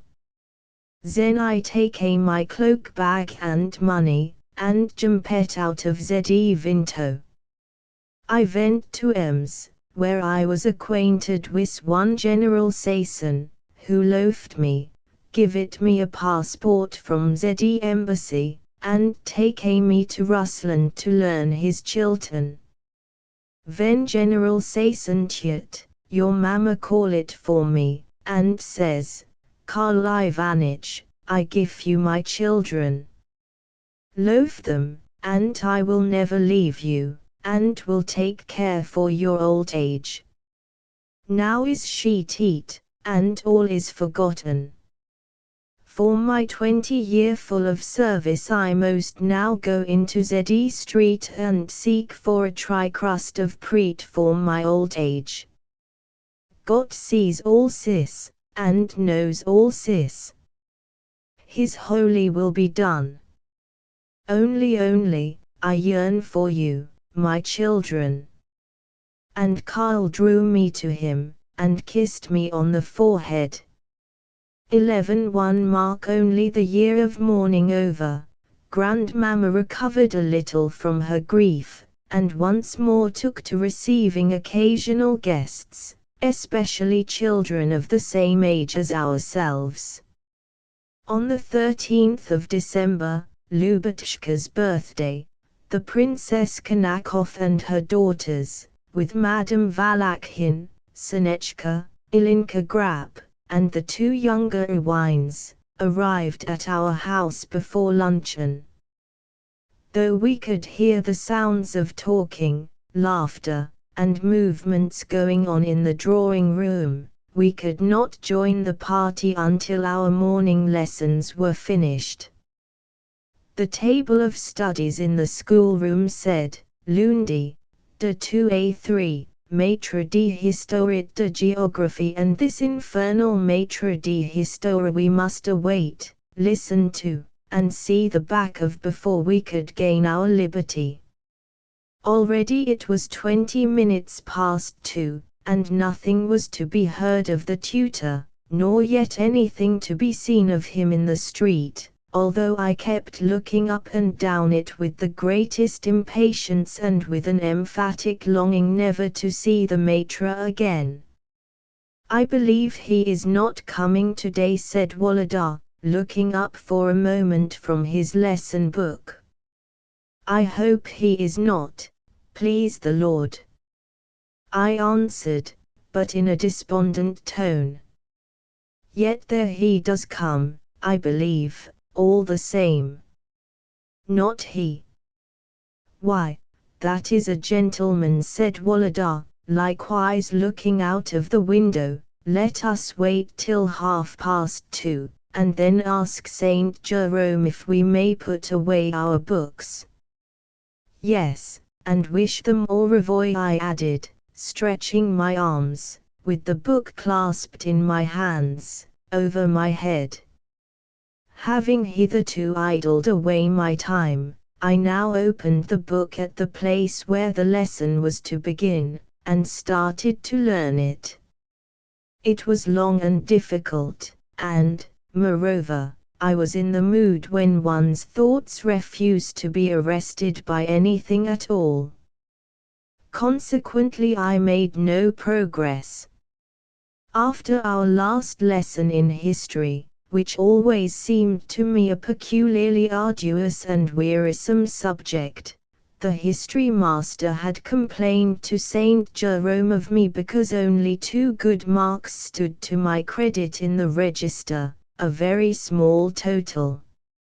Saint Jerome had then told me that if I failed to gain less than 3 marks at the next lesson I should be severely punished. The next lesson was now imminent, and I confess that I felt a little nervous. So absorbed, however, did I become in my reading that the sound of galoshes being taken off in the anteroom came upon me almost as a shock. I had just time to look up when there appeared in the doorway the servile and, to me, very disgusting face and form of the master, clad in a blue frock coat with brass buttons. Slowly he set down his hat and books and adjusted the folds of his coat, as though such a thing were necessary, and seated himself in his place. Well, gentlemen, he said, rubbing his hands, let us first of all repeat the general contents of the last lesson, after which I will proceed to narrate the succeeding events of the Middle Ages. This meant say over the last lesson. While Walada was answering the master with the entire ease and confidence which come of knowing a subject well, I went aimlessly out onto the landing, and, since I was not allowed to go downstairs, what more natural than that I should involuntarily turn towards the alcove on the landing? Yet before I had time to establish myself in my usual coign of vantage behind the door, I found myself pounced upon by Mimi, always the cause of my misfortunes. You here, she said, looking severely, first at myself, and then at the maid-servant's door, and then at myself again. I felt thoroughly guilty, firstly, because I was not in the schoolroom, and secondly, because I was in a forbidden place. So I remained silent, and, dropping my head, assumed a touching expression of contrition. Indeed, this is too bad. Mimi went on, what are you doing here?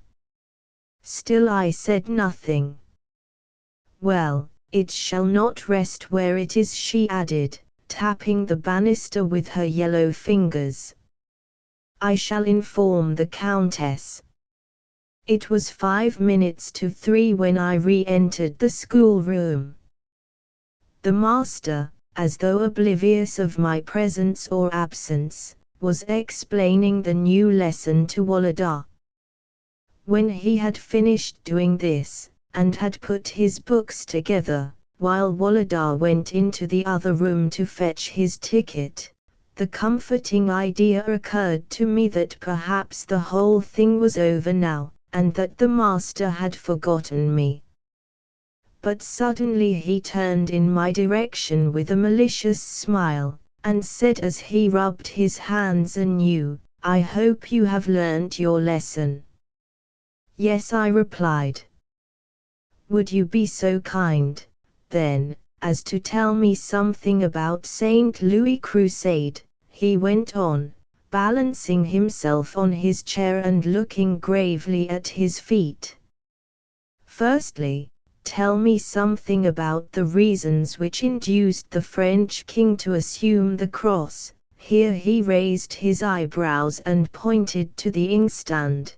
"Then explain to me the general characteristics of the crusade." Here he made a sweeping gesture with his hand, as though to seize hold of something with it. "And lastly, expound to me the influence of this crusade upon the European states in general," drawing the copybooks to the left side of the table, "and upon the French state in particular," drawing one of them to the right, and inclining his head in the same direction.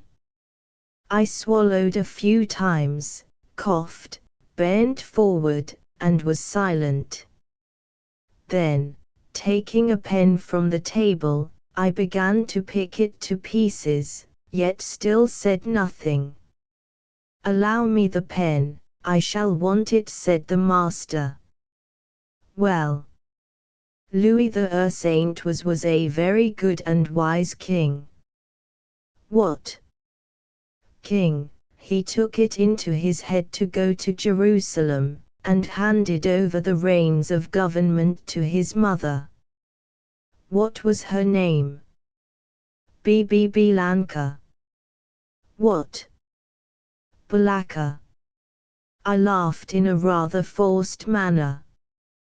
"Well, is that all you know?" he asked again, smiling. I had nothing to lose now, so I began chattering the first thing that came into my head. The master remained silent as he gathered together the remains of the pen which I had left strewn about the table, looked gravely past my ear at the wall, and repeated from time to time, "Very well, very well." Though I was conscious that I knew nothing whatever and was expressing myself all wrong, I felt much hurt at the fact that he never either corrected or interrupted me. "What made him think of going to Jerusalem?" he asked at last, repeating some words of my own. Because, that is to say," my confusion was complete, and I relapsed into silence. I felt that, even if this disgusting history master were to go on putting questions to me, and gazing inquiringly into my face, for a year, I should never be able to enunciate another syllable.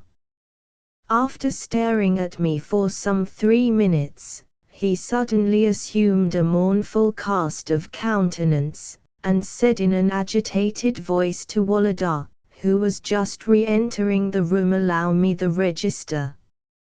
I will write my remarks." He opened the book thoughtfully, and in his fine calligraphy marked 5 for Walada for diligence, and the same for good behavior. Then, resting his pen on the line where my report was to go, he looked at me and reflected. Suddenly his hand made a decisive movement and, behold, against my name stood a clearly marked 1, with a full stop after it. Another movement and in the behavior column there stood another 1 and another full stop. Quietly closing the book, the master then rose, and moved towards the door as though unconscious of my look of entreaty, despair, and reproach. "Michael Lavianich," I said. "No," he replied, as though knowing beforehand what I was about to say. "It is impossible for you to learn in that way. I am not going to earn my money for nothing." He put on his galoshes and cloak, and then slowly tied a scarf about his neck. To think that he could care about such trifles after what had just happened to me. To him it was all a mere stroke of the pen, but to me it meant the direst misfortune. "Is the lesson over?" asked Saint Jerome, entering. "Yes." "And was the master pleased with you?" "Yes." "How many marks did he give you?" 5. "And to Nicholas?" I was silent. "I think 4," said Wolodar. "His idea was to save me for at least today. If punishment there must be, it need not be awarded while we had guests. Voyons, messieurs."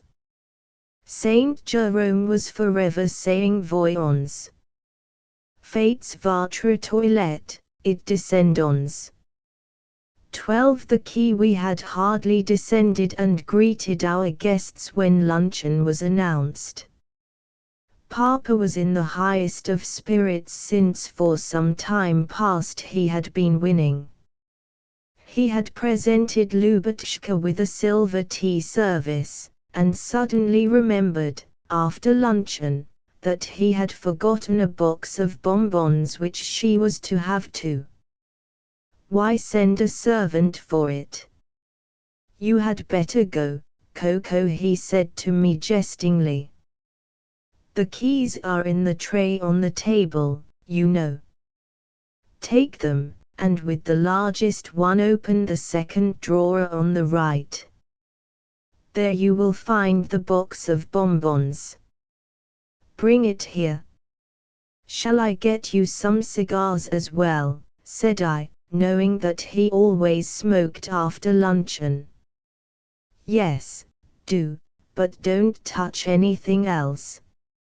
I found the keys, and was about to carry out my orders, when I was seized with a desire to know what the smallest of the keys on the bunch belonged to.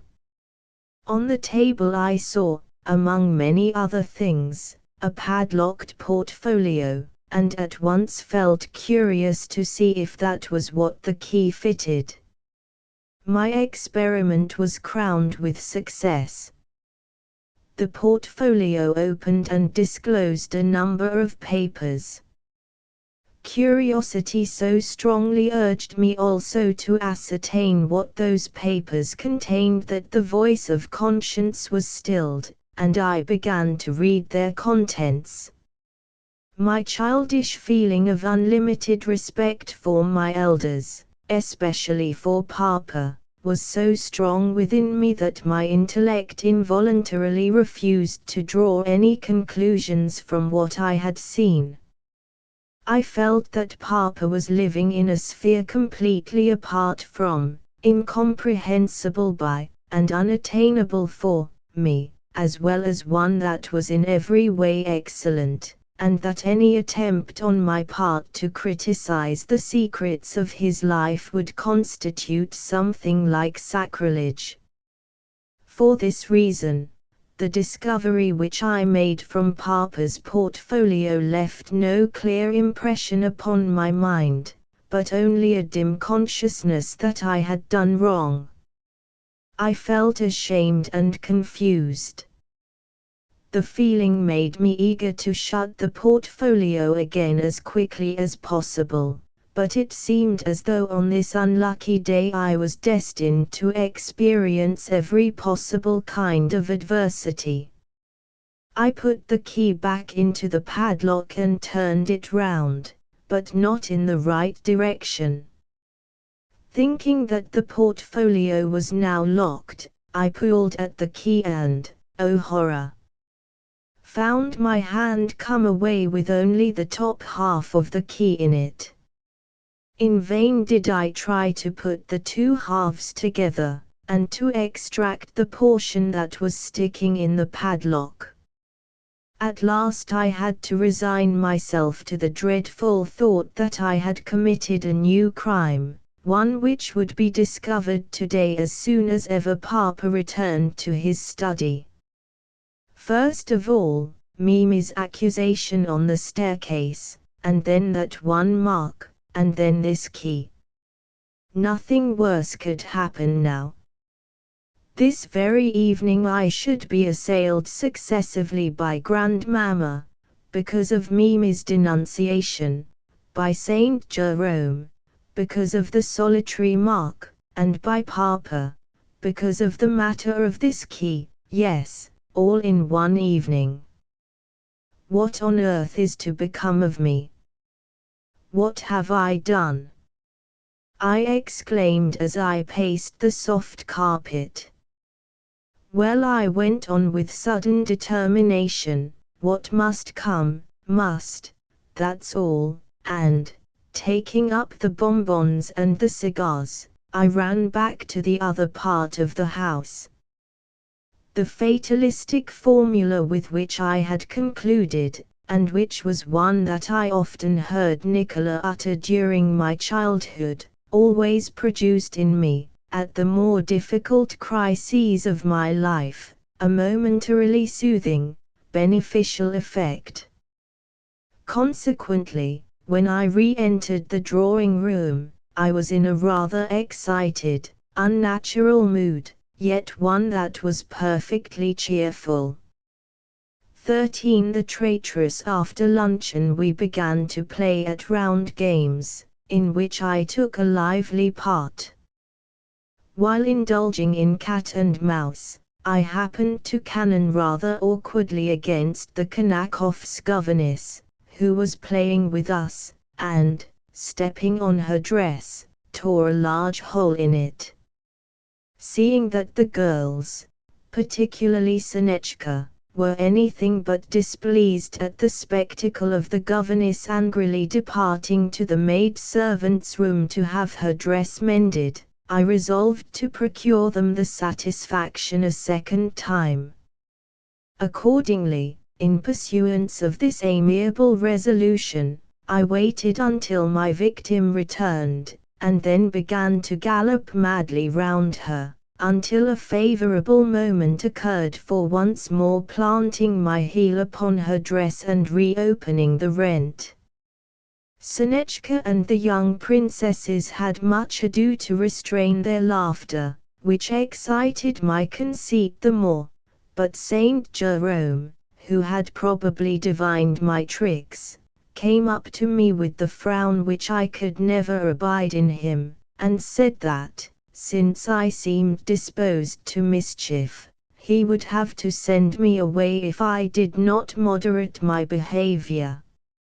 However, I was in the desperate position of a person who, having staked more than he has in his pocket, and feeling that he can never make up his account, continues to plunge on unlucky cards, not because he hopes to regain his losses, but because it will not do for him to stop and consider. So, I merely laughed in an impudent fashion and flung away from my monitor. After cat and mouse, another game followed in which the gentlemen sit on one row of chairs and the ladies on another, and choose each other for partners. The youngest princess always chose the younger Irwine, Katinka either Wolodar or Ilinka, and Sonetchka Seriosha, nor, to my extreme astonishment, did Sonetchka seem at all embarrassed when her cavalier went and sat down beside her. On the contrary, she only laughed her sweet, musical laugh, and made a sign with her head that he had chosen right. Since nobody chose me, I always had the mortification of finding myself left over, and of hearing them say, "Who has been left out?" "Oh, Nikolinka." "Well, do take him, somebody." Consequently, whenever it came to my turn to guess who had chosen me, I had to go either to my sister or to one of the ugly elder princesses.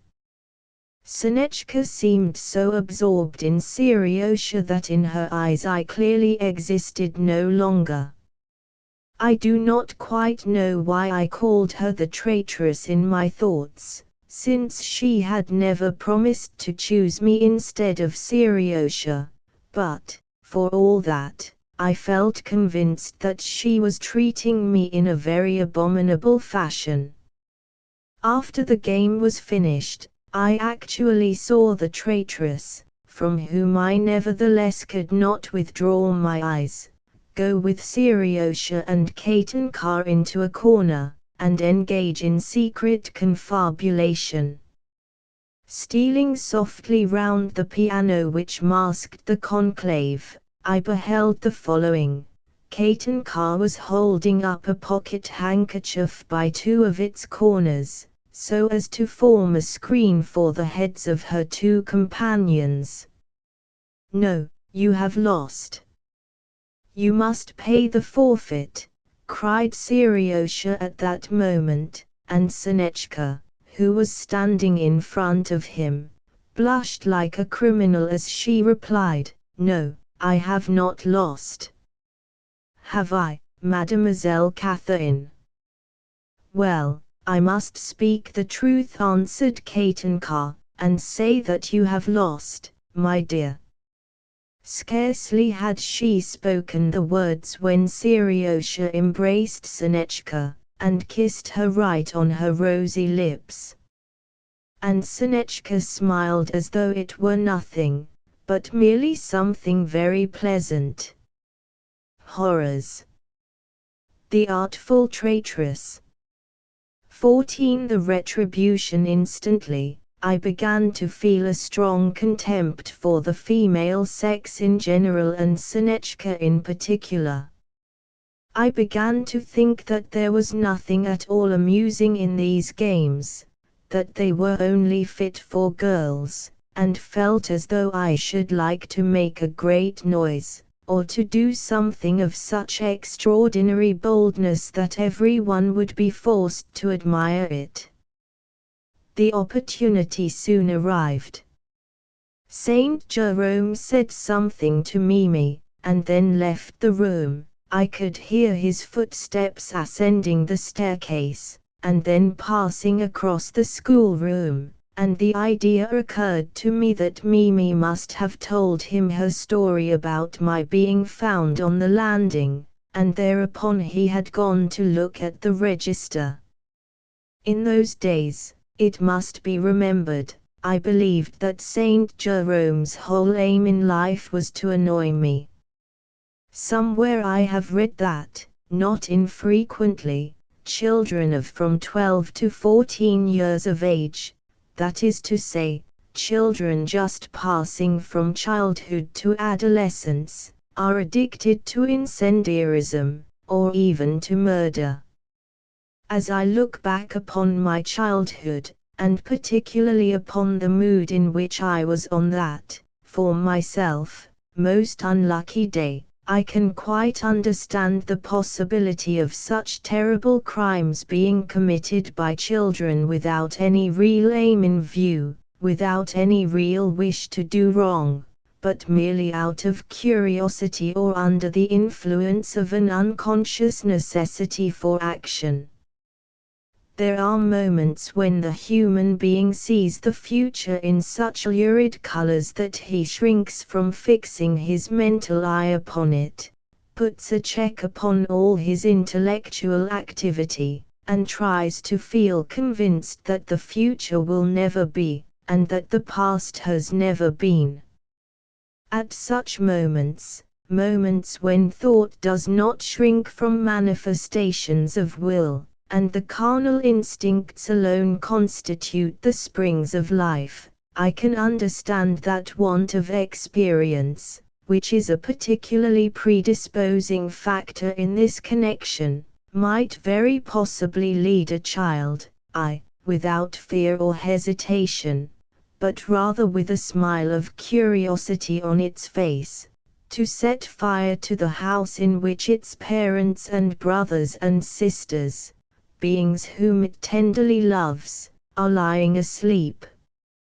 It would be under the same influence of momentary absence of thought, almost absence of mind, that a peasant boy of 17 might catch sight of the edge of a newly sharpened axe reposing near the bench on which his aged father was lying asleep, face downwards, and suddenly raise the implement in order to observe with unconscious curiosity how the blood would come spurting out upon the floor if he made a wound in the sleeper's neck.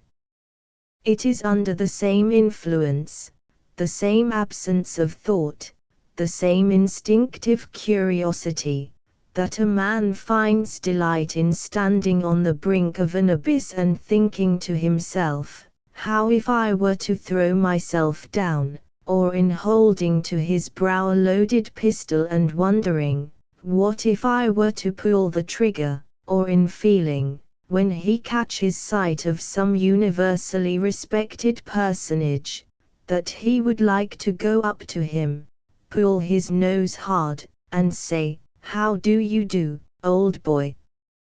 Under the spell, then, of this instinctive agitation and lack of reflection, I was moved to put out my tongue, and to say that I would not move, when Saint Jerome came down and told me that I had behaved so badly that day, as well as done my lessons so ill, that I had no right to be where I was, and must go upstairs directly. At first, from astonishment and anger, he could not utter a word. "Say bien," he exclaimed eventually as he darted towards me. "Several times have I promised to punish you, and you have been saved from it by your grandmamma, but now I see that nothing but the cane will teach you obedience, and you shall therefore taste it." This was said loud enough for everyone to hear. The blood rushed to my heart with such vehemence that I could feel that organ beating violently, could feel the color rising to my cheeks and my lips trembling. Probably I looked horrible at that moment, for, avoiding my eye, Saint Jerome stepped forward and caught me by the hand. Hardly feeling his touch, I pulled away my hand in blind fury, and with all my childish might struck him. "What are you doing?" said Wolodar, who had seen my behavior, and now approached me in alarm and astonishment. "Let me alone!" I exclaimed, the tears flowing fast. "Not a single one of you loves me or understands how miserable I am. You are all of you odious and disgusting," I added bluntly, turning to the company at large.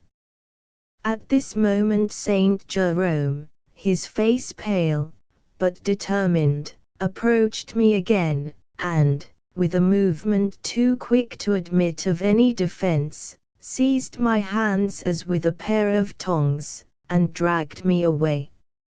My head swam with excitement, and I can only remember that, so long as I had strength to do it, I fought with head and legs, that my nose several times collided with a pair of knees, that my teeth tore someone's coat, that all around me I could hear the shuffling of feet, and that I could smell dust and the scent of violets with which Saint Jerome used to perfume himself.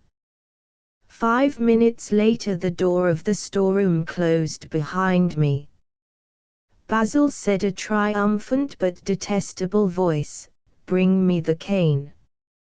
15 dreams could I at that moment have supposed that I should ever live to survive the misfortunes of that day, or that there would ever come a time when I should be able to look back upon those misfortunes composedly. As I sat there thinking over what I had done, I could not imagine what the matter had been with me. I only felt with despair that I was forever lost. At first the most profound stillness reigned around me, at least, so it appeared to me as compared with the violent internal emotion which I had been experiencing, but by and by I began to distinguish various sounds. Basil brought something downstairs which he laid upon a chest outside. It sounded like a broomstick. Below me I could hear Saint Jerome's grumbling voice. Probably he was speaking of me, and then children's voices and laughter and footsteps, until in a few moments everything seemed to have regained its normal course in the house, as though nobody knew or cared to know that here was I sitting alone in the dark storeroom. I did not cry, but something lay heavy, like a stone, upon my heart. Ideas and pictures passed with extraordinary rapidity before my troubled imagination, yet through their fantastic sequence broke continually the remembrance of the misfortune which had befallen me as I once again plunged into an interminable labyrinth of conjectures as to the punishment, the fate, and the despair that were awaiting me. The thought occurred to me that there must be some reason for the general dislike, even contempt, which I fancied to be felt for me by others. I was firmly convinced that every one, from grandmamma down to the coachman Philip, despised me, and found pleasure in my sufferings. Next an idea struck me that perhaps I was not the son of my father and mother at all, nor Wolodar's brother, but only some unfortunate orphan who had been adopted by them out of compassion, and this absurd notion not only afforded me a certain melancholy consolation, but seemed to me quite probable. I found it comforting to think that I was unhappy, not through my own fault, but because I was fated to be so from my birth, and conceived that my destiny was very much like poor Karl Ivanich's. Why conceal the secret any longer, now that I have discovered it? I reflected. Tomorrow I will go to Papa and say to him, "It is in vain for you to try and conceal from me the mystery of my birth. I know it already." And he will answer me, "What else could I do, my good fellow? Sooner or later you would have had to know that you are not my son, but were adopted as such. Nevertheless, so long as you remain worthy of my love, I will never cast you out." Then I shall say, "Papa, though I have no right to call you by that name, and am now doing so for the last time, I have always loved you, and shall always retain that love. At the same time, while I can never forget that you have been my benefactor, I cannot remain longer in your house. Nobody here loves me, and Saint Jerome has wrought my ruin. Either he or I must go forth, since I cannot answer for myself. I hate the man so that I could do anything, I could even kill him. Papa will begin to entreat me, but I shall make a gesture, and say, 'No, no, my friend and benefactor. We cannot live together. Let me go,' and for the last time I shall embrace him, and say in French, 'O mon père, O mon bienfaiteur, donne-moi, pour la dernière fois, ta bénédiction, et que la volonté de Dieu soit faite.'" I sobbed bitterly at these thoughts as I sat on a trunk in that dark storeroom. Then, suddenly recollecting the shameful punishment which was awaiting me, I would find myself back again in actuality, and the dreams had fled. Soon, again, I began to fancy myself far away from the house and alone in the world. I enter a hussar regiment and go to war. Surrounded by the foe on every side, I wave my sword, and kill one of them and wound another, then a third, then a fourth. At last, exhausted with loss of blood and fatigue, I fall to the ground and cry, "Victory!" The general comes to look for me, asking, "Where is our savior?" Whereupon I am pointed out to him. He embraces me, and, in his turn, exclaims with tears of joy, "Victory!" I recover and, with my arm in a black sling, go to walk on the boulevards. I am a general now. I meet the emperor, who asks, "Who is this young man who has been wounded?" He is told that it is the famous hero Nicholas, whereupon he approaches me and says, "My thanks to you. Whatsoever you may ask for, I will grant it." To this I bow respectfully, and, leaning on my sword, reply, "I am happy, most august emperor, that I have been able to shed my blood for my country. I would gladly have died for it. Yet, since you are so generous as to grant any wish of mine, I venture to ask of you permission to annihilate my enemy, the foreigner Saint Jerome." And then I step fiercely before Saint Jerome and say, "You were the cause of all my fortunes. Down now on your knees." Unfortunately, this recalled to my mind the fact that at any moment the real Saint Jerome might be entering with the cane, so that once more I saw myself, not a general and the savior of my country, but an unhappy, pitiful creature.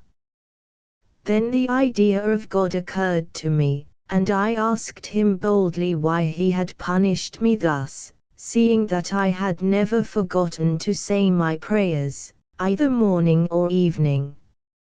Indeed, I can positively declare that it was during that hour in the storeroom that I took the first step towards the religious doubt which afterwards assailed me during my youth. Not that mere misfortune could arouse me to infidelity and murmuring, but that, at moments of utter contrition and solitude, the idea of the injustice of Providence took root in me as readily as bad seed takes root in land well soaked with rain. Also, I imagined that I was going to die there and then, and drew vivid pictures of Saint Jerome's astonishment when he entered the storeroom and found a corpse there instead of myself. Likewise, recollecting what Natalia Savishna had told me of the 40 days during which the souls of the departed must hover around their earthly home, I imagined myself flying through the rooms of Grandmamma's house, and seeing Lubotshka's bitter tears, and hearing Grandmamma's lamentations, and listening to Papa and Saint Jerome talking together. "He was a fine boy," Papa would say with tears in his eyes. "Yes," Saint Jerome would reply, "but a sad scapegrace and good for nothing." "But you should respect the dead," would expostulate Papa. "You were the cause of his death, you frightened him until he could no longer bear the thought of the humiliation which you were about to inflict upon him. Away from me, criminal." Upon that Saint Jerome would fall upon his knees and implore forgiveness, and when the 40 days were ended my soul would fly to heaven, and see there something wonderfully beautiful, white, and transparent, and know that it was Mama. And that something would embrace and caress me. Yet, all at once, I should feel troubled, and not know her. "If it be you," I should say to her, "show yourself more distinctly, so that I may embrace you in return." And her voice would answer me, "Do you not feel happy thus?" And I should reply, "Yes, I do, but you cannot really caress me, and I cannot really kiss your hand like this." "But it is not necessary," she would say. There can be happiness here without that, and I should feel that it was so, and we should ascend together, ever higher and higher, until, suddenly I feel as though I am being thrown down again, and find myself sitting on the trunk in the dark storeroom, my cheeks wet with tears and my thoughts in a mist, yet still repeating the words, "Let us ascend together, higher and higher." Indeed, it was a long, long while before I could remember where I was, for at that moment my mind's eye saw only a dark, dreadful, illimitable void. I tried to renew the happy, consoling dream which had been thus interrupted by the return to reality, but, to my surprise, I found that, as soon as ever I attempted to re-enter former dreams, their continuation became impossible, while, which astonished me even more, they no longer gave me pleasure. 16. Keep on grinding, and you'll have flour. I passed the night in the storeroom, and nothing further happened, except that on the following morning, a Sunday, I was removed to a small chamber adjoining the schoolroom, and once more shut up. I began to hope that my punishment was going to be limited to confinement, and found my thoughts growing calmer under the influence of a sound, soft sleep, the clear sunlight playing upon the frost crystals of the window panes, and the familiar noises in the street. Nevertheless, solitude gradually became intolerable. I wanted to move about, and to communicate to someone all that was lying upon my heart, but not a living creature was near me.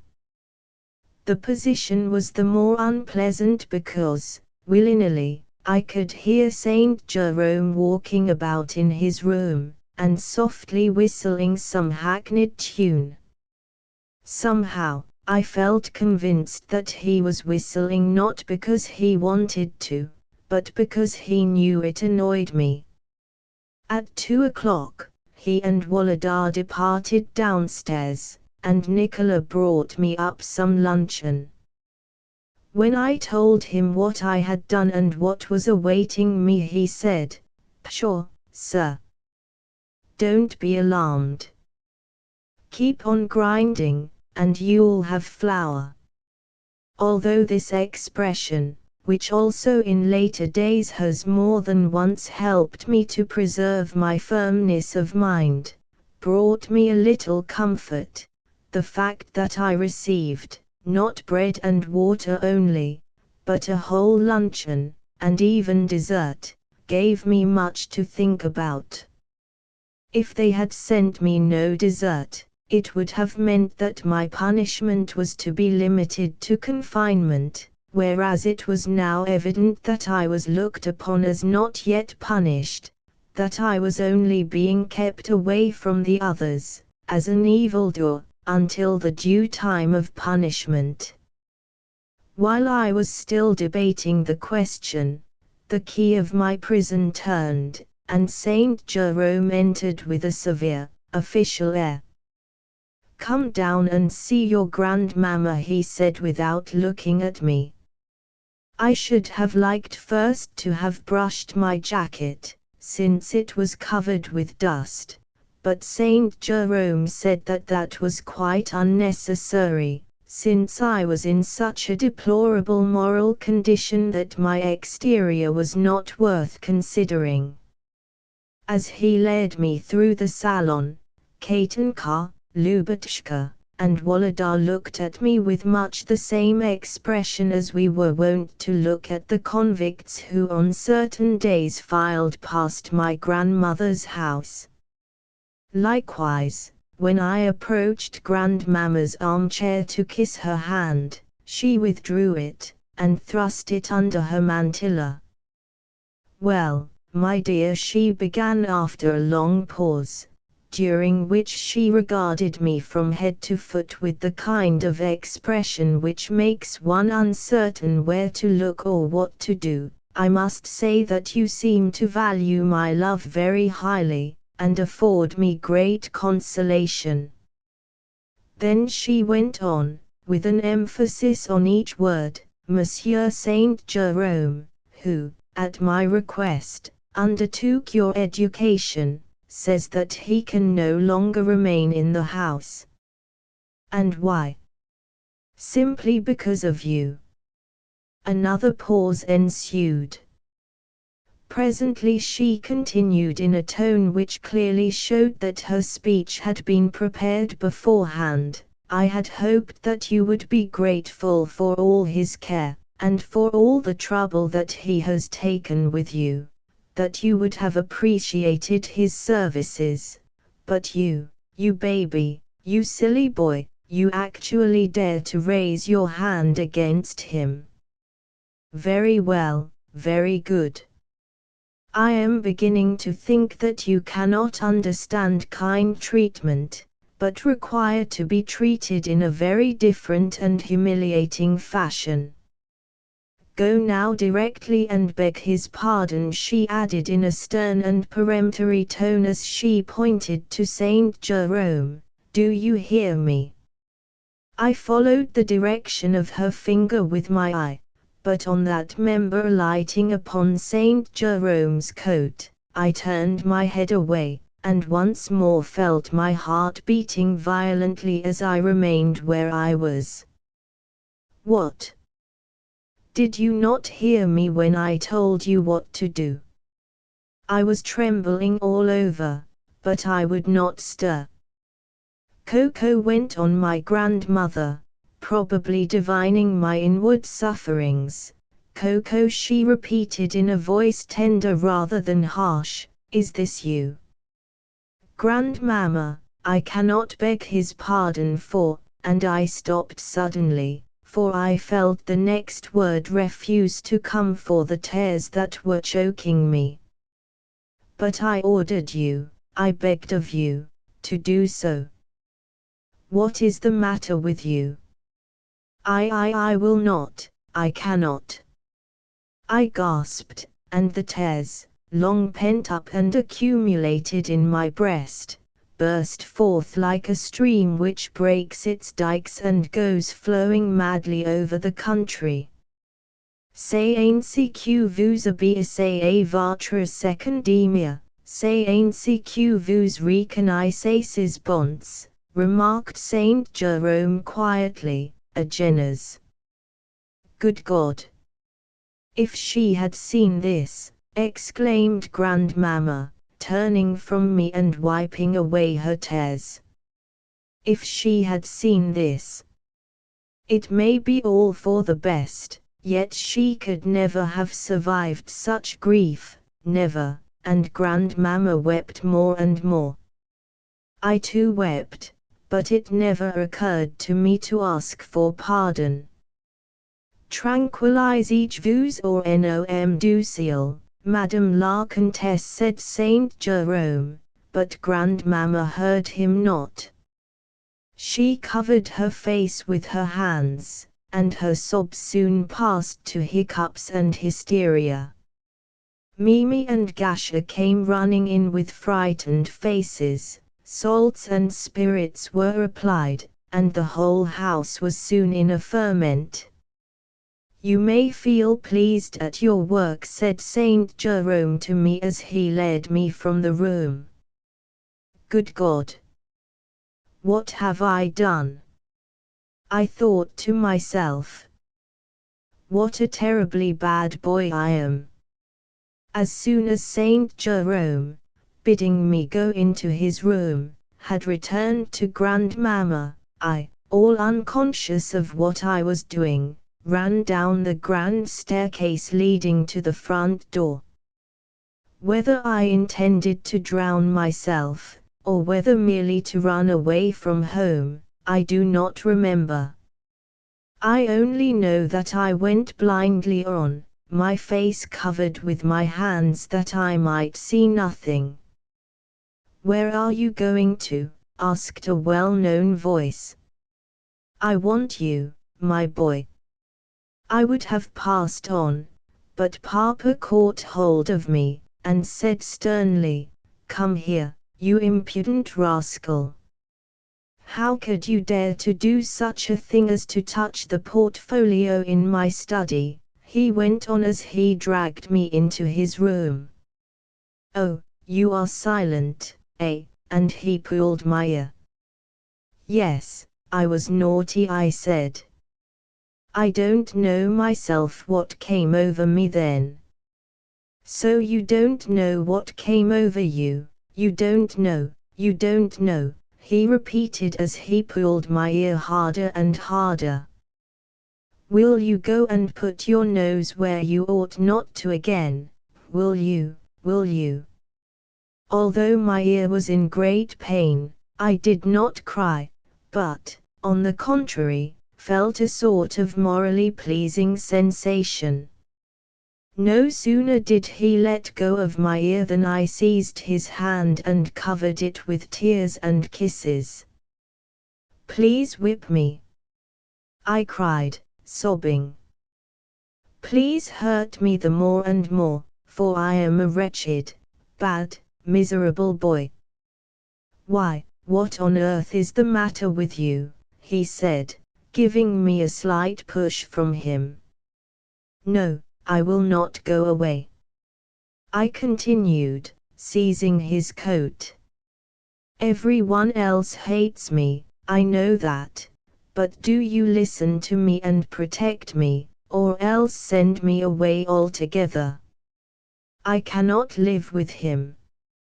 He tries to humiliate me, he tells me to kneel before him, and wants to strike me. I can't stand it. I'm not a baby. I can't stand it, I shall die, I shall kill myself. He told Grandmamma that I was naughty, and now she is ill, she will die through me. It is all his fault. Please let me, why should he torment me?" The tears choked my further speech. I sat down on the sofa, and, with my head buried on Papa's knees, sobbed until I thought I should die of grief. Come. "Why are you such a water pump?" said Papa compassionately, as he stooped over me. "He is such a bully. He is murdering me. I shall die. Nobody loves me at all." I gasped almost inaudibly, and went into convulsions. Papa lifted me up, and carried me to my bedroom, where I fell asleep. When I awoke it was late. Only a solitary candle burned in the room, while beside the bed there were seated Mimi, Lubotshka, and our doctor. In their faces I could discern anxiety for my health, so, although I felt so well after my 12 hours sleep that I could have got up directly, I thought it best to let them continue thinking that I was unwell. 17 Hatred. Yes, it was the real feeling of hatred that was mine now, not the hatred of which one reads in novels, and in the existence of which I do not believe, the hatred which finds satisfaction in doing harm to a fellow creature, but the hatred which consists of an unconquerable aversion to a person who may be wholly deserving of your esteem, yet whose very hair, neck, walk, voice, limbs, movements, and everything else are disgusting to you, while all the while an incomprehensible force attracts you towards him, and compels you to follow his slightest acts with anxious attention. This was the feeling which I cherished for Saint Jerome, who had lived with us now for a year and a half. Judging coolly of the man at this time of day, I find that he was a true Frenchman, but a Frenchman in the better acceptation of the term. He was fairly well educated, and fulfilled his duties to us conscientiously, but he had the peculiar features of fickle egotism, boastfulness, impertinence, and ignorant self-assurance which are common to all his countrymen, as well as entirely opposed to the Russian character. All this set me against him. Grandmamma had signified to him her dislike for corporal punishment, and therefore he dared not beat us, but he frequently threatened us, particularly myself, with the cane, and would utter the word fouetter as though it were flatter in an expressive and detestable way which always gave me the idea that to whip me would afford him the greatest possible satisfaction. I was not in the least afraid of the bodily pain, for I had never experienced it. It was the mere idea that he could beat me that threw me into such paroxysms of wrath and despair.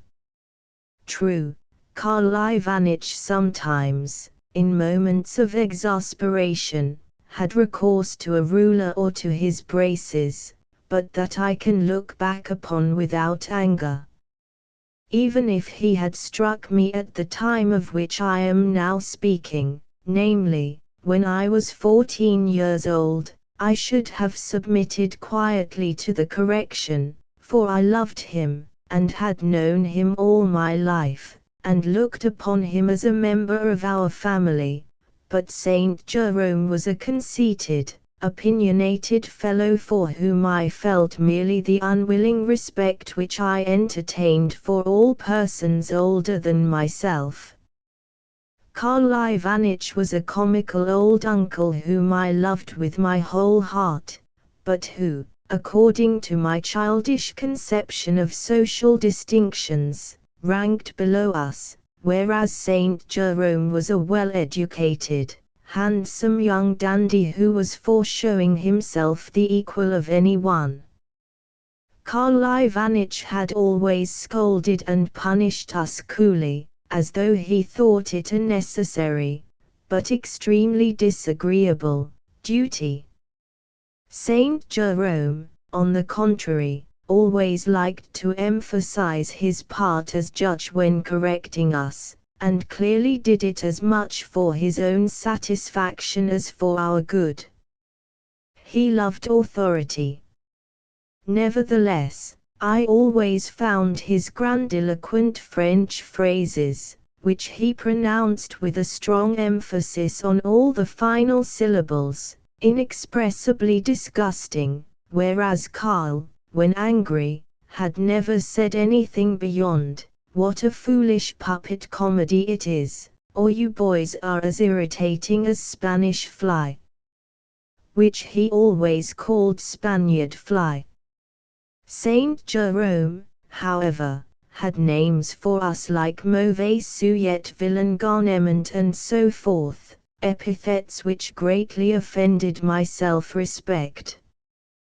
When Karl Ivanitch ordered us to kneel in the corner with our faces to the wall, the punishment consisted merely in the bodily discomfort of the position, whereas Saint Jerome, in such cases, always assumed a haughty air, made a grandiose gesture with his hand, and exclaiming in a pseudo-tragic tone, "Agenas, mauvais sujet," ordered us to kneel with our faces towards him, and to crave his pardon. His punishment consisted in humiliation. However, on the present occasion the punishment never came, nor was the matter ever referred to again. Yet, I could not forget all that I had gone through, the shame, the fear, and the hatred of those 2 days.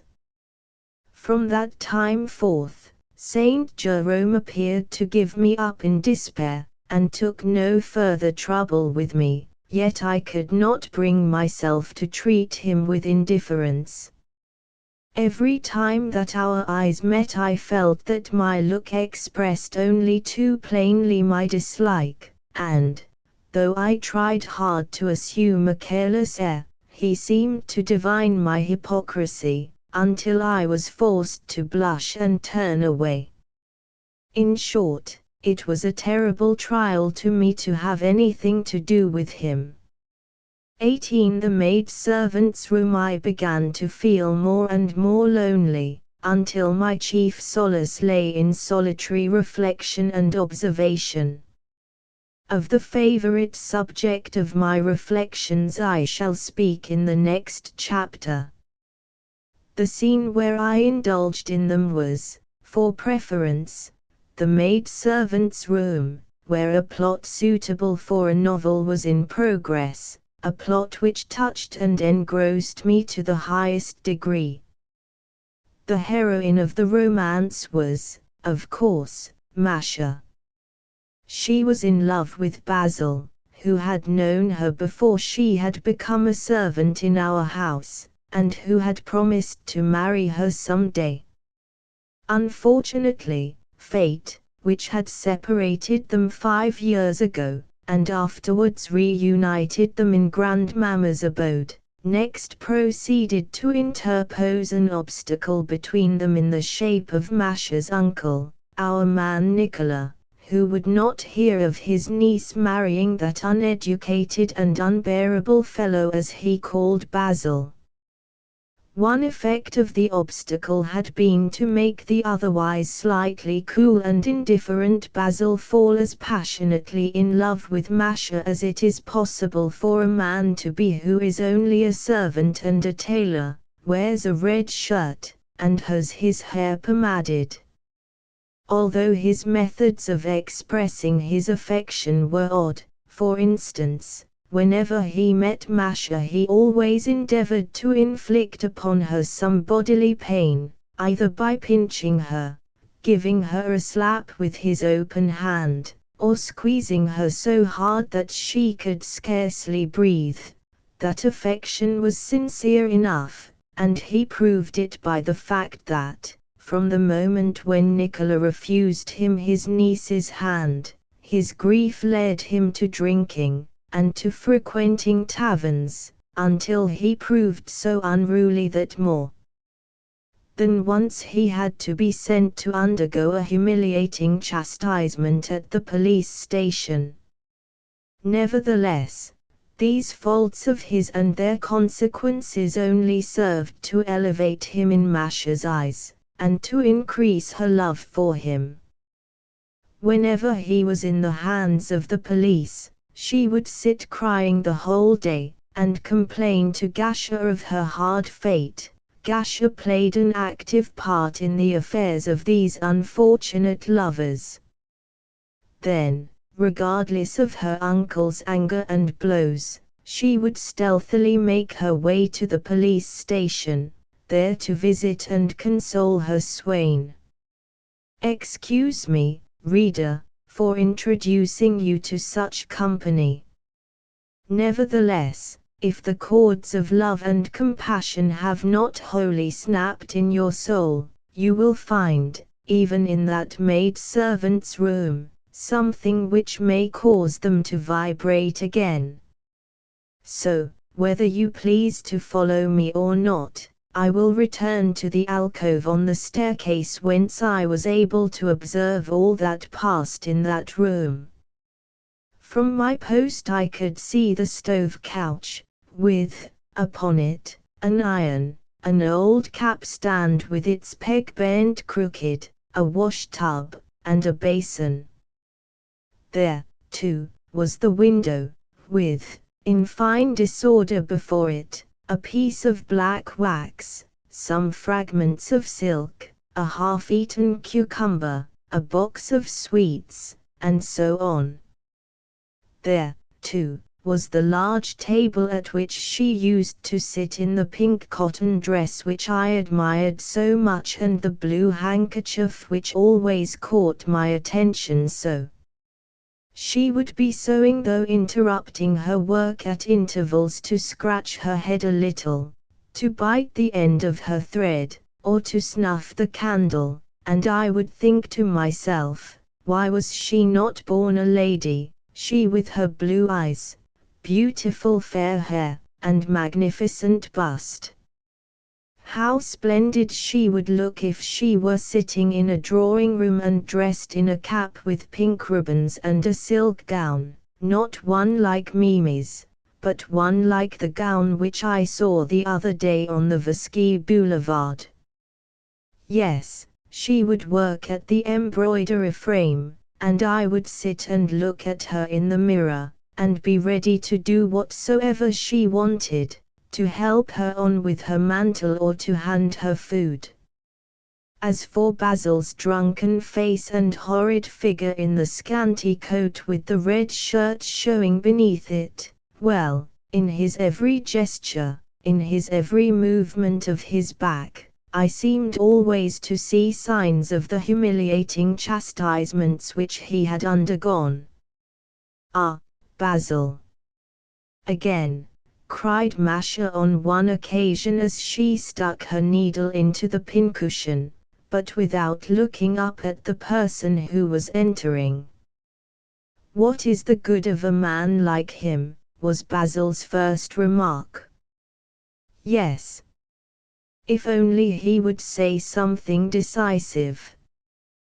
But I am powerless in the matter, I am all at odds and ends, and through his fault, too.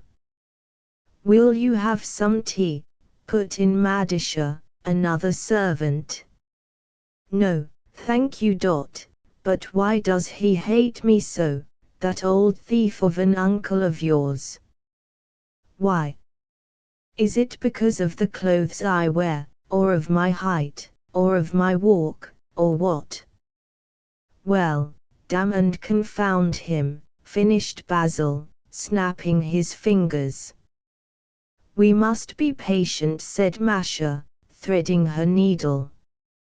"You are so, it is my nerves that won't stand it, that's all." At this moment the door of Grandmamma's room banged, and Gasha's angry voice could be heard as she came up the stairs. "There," she muttered with a gesture of her hands. "Try to please people when even they themselves do not know what they want, and it is a cursed life, sheer hard labor, and nothing else.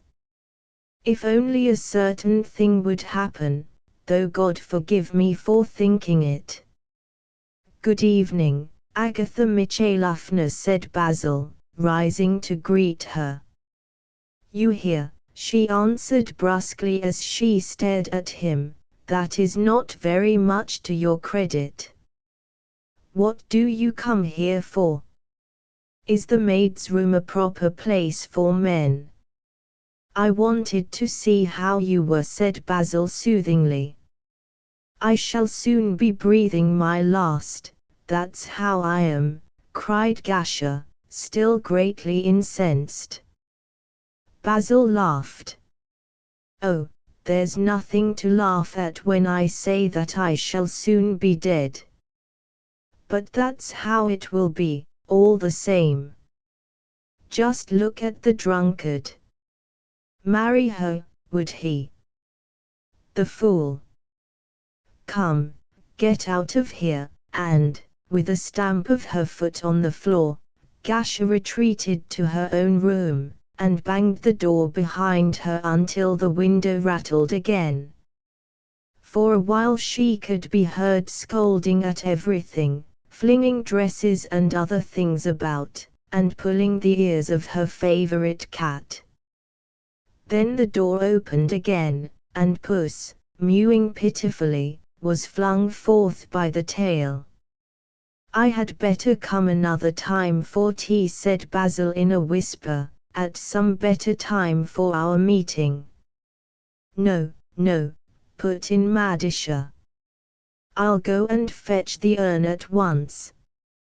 I mean to put an end to things soon," went on Basil, seating himself beside Masha as soon as ever Madisha had left the room.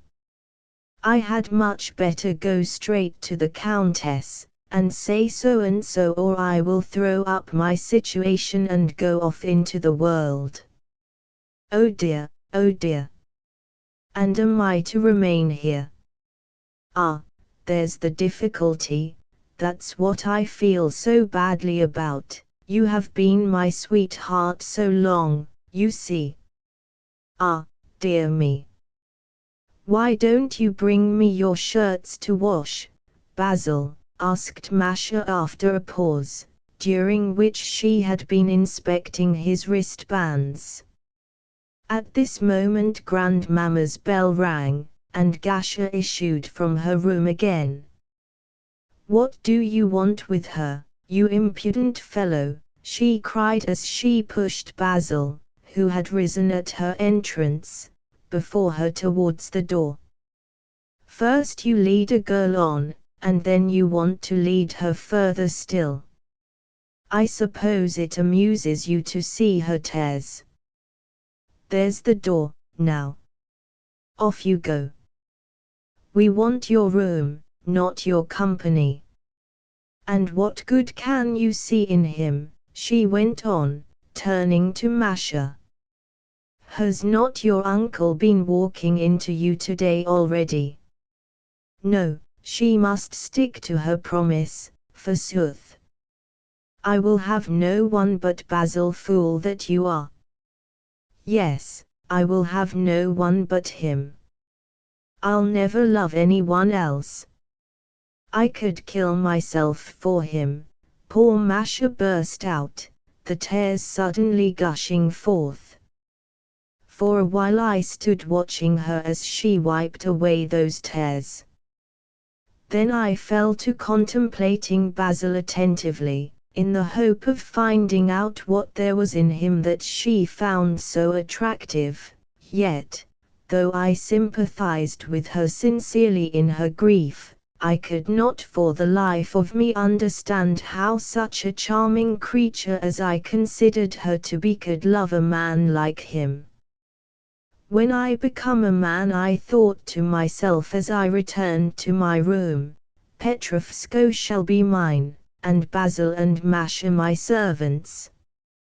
Some day, when I am sitting in my study and smoking a pipe, Masha will chance to pass the door on her way to the kitchen with an iron, and I shall say, Masha, come here, and she will enter, and there will be no one else in the room. Then suddenly Basil too will enter, and, on seeing her, will cry, my sweetheart is lost to me, and Masha will begin to weep. Then I shall say, Basil, I know that you love her, and that she loves you. Here are 1,000 rubles for you. Marry her, and may God grant you both happiness. Then I shall leave them together. Among the countless thoughts and fancies which pass, without logic or sequence, through the mind and the imagination, there are always some which leave behind them a mark so profound that, without remembering their exact subject, we can at least recall that something good has passed through our brain, and try to retain and reproduce its effect. Such was the mark left upon my consciousness by the idea of sacrificing my feelings to Masha's happiness, seeing that she believed that she could attain it only through a union with Basil. 19 Boyhood. Perhaps people will scarcely believe me when I tell them what were the dearest, most constant, objects of my reflections during my boyhood. So little did those objects consort with my age and position. Yet, in my opinion, contrast between a man's actual position and his moral activity constitutes the most reliable sign of his genuineness. During the period when I was leading a solitary and self-centered moral life, I was much taken up with abstract thoughts on man's destiny, on a future life, and on the immortality of the soul, and, with all the ardor of inexperience, strove to make my youthful intellect solve those questions, the questions which constitute the highest level of thought to which the human intellect can tend, but a final decision of which the human intellect can never succeed in attaining. I believe the intellect to take the same course of development in the individual as in the mass, as also that the thoughts which serve as a basis for philosophical theories are an inseparable part of that intellect, and that every man must be more or less conscious of those thoughts before he can know anything of the existence of philosophical theories. To my own mind those thoughts presented themselves with such clarity and force that I tried to apply them to life, in the fond belief that I was the first to have discovered such splendid and invaluable truths. Sometimes I would suppose that happiness depends, not upon external causes themselves, but only upon our relation to them, and that, provided a man can accustom himself to bearing suffering, he need never be unhappy. To prove the latter hypothesis, I would, despite the horrible pain, hold out a Tatistchev's dictionary at arm's length for 5 minutes at a time, or else go into the storeroom and scourge my back with cords until the tears involuntarily came to my eyes. Another time, suddenly bethinking me that death might find me at any hour or any minute, I came to the conclusion that man could only be happy by using the present to the full and taking no thought for the future. Indeed, I wondered how people had never found that out before. Acting under the influence of the new idea, I laid my lesson books aside for 2 or 3 days, and, reposing on my bed, gave myself up to novel reading and the eating of gingerbread and honey which I had bought with my last remaining coins. Again, standing one day before the blackboard and smearing figures on it with honey, I was struck with the thought, why is symmetry so agreeable to the eye? What is symmetry? Of course it is an innate sense, I continued, yet what is its basis? Perhaps everything in life is symmetry. But no. On the contrary, this is life, and I drew an oblong figure on the board, and after life the soul passes to eternity. Here I drew a line from one end of the oblong figure to the edge of the board. Why should there not be a corresponding line on the other side? If there be an eternity on one side, there must surely be a corresponding one on the other. That means that we have existed in a previous life, but have lost the recollection of it. This conclusion, which seemed to me at the time both clear and novel, but the arguments for which it would be difficult for me, at this distance of time, to piece together, pleased me extremely, so I took a piece of paper and tried to write it down. But at the first attempt such a rush of other thoughts came whirling through my brain that I was obliged to jump up and pace the room.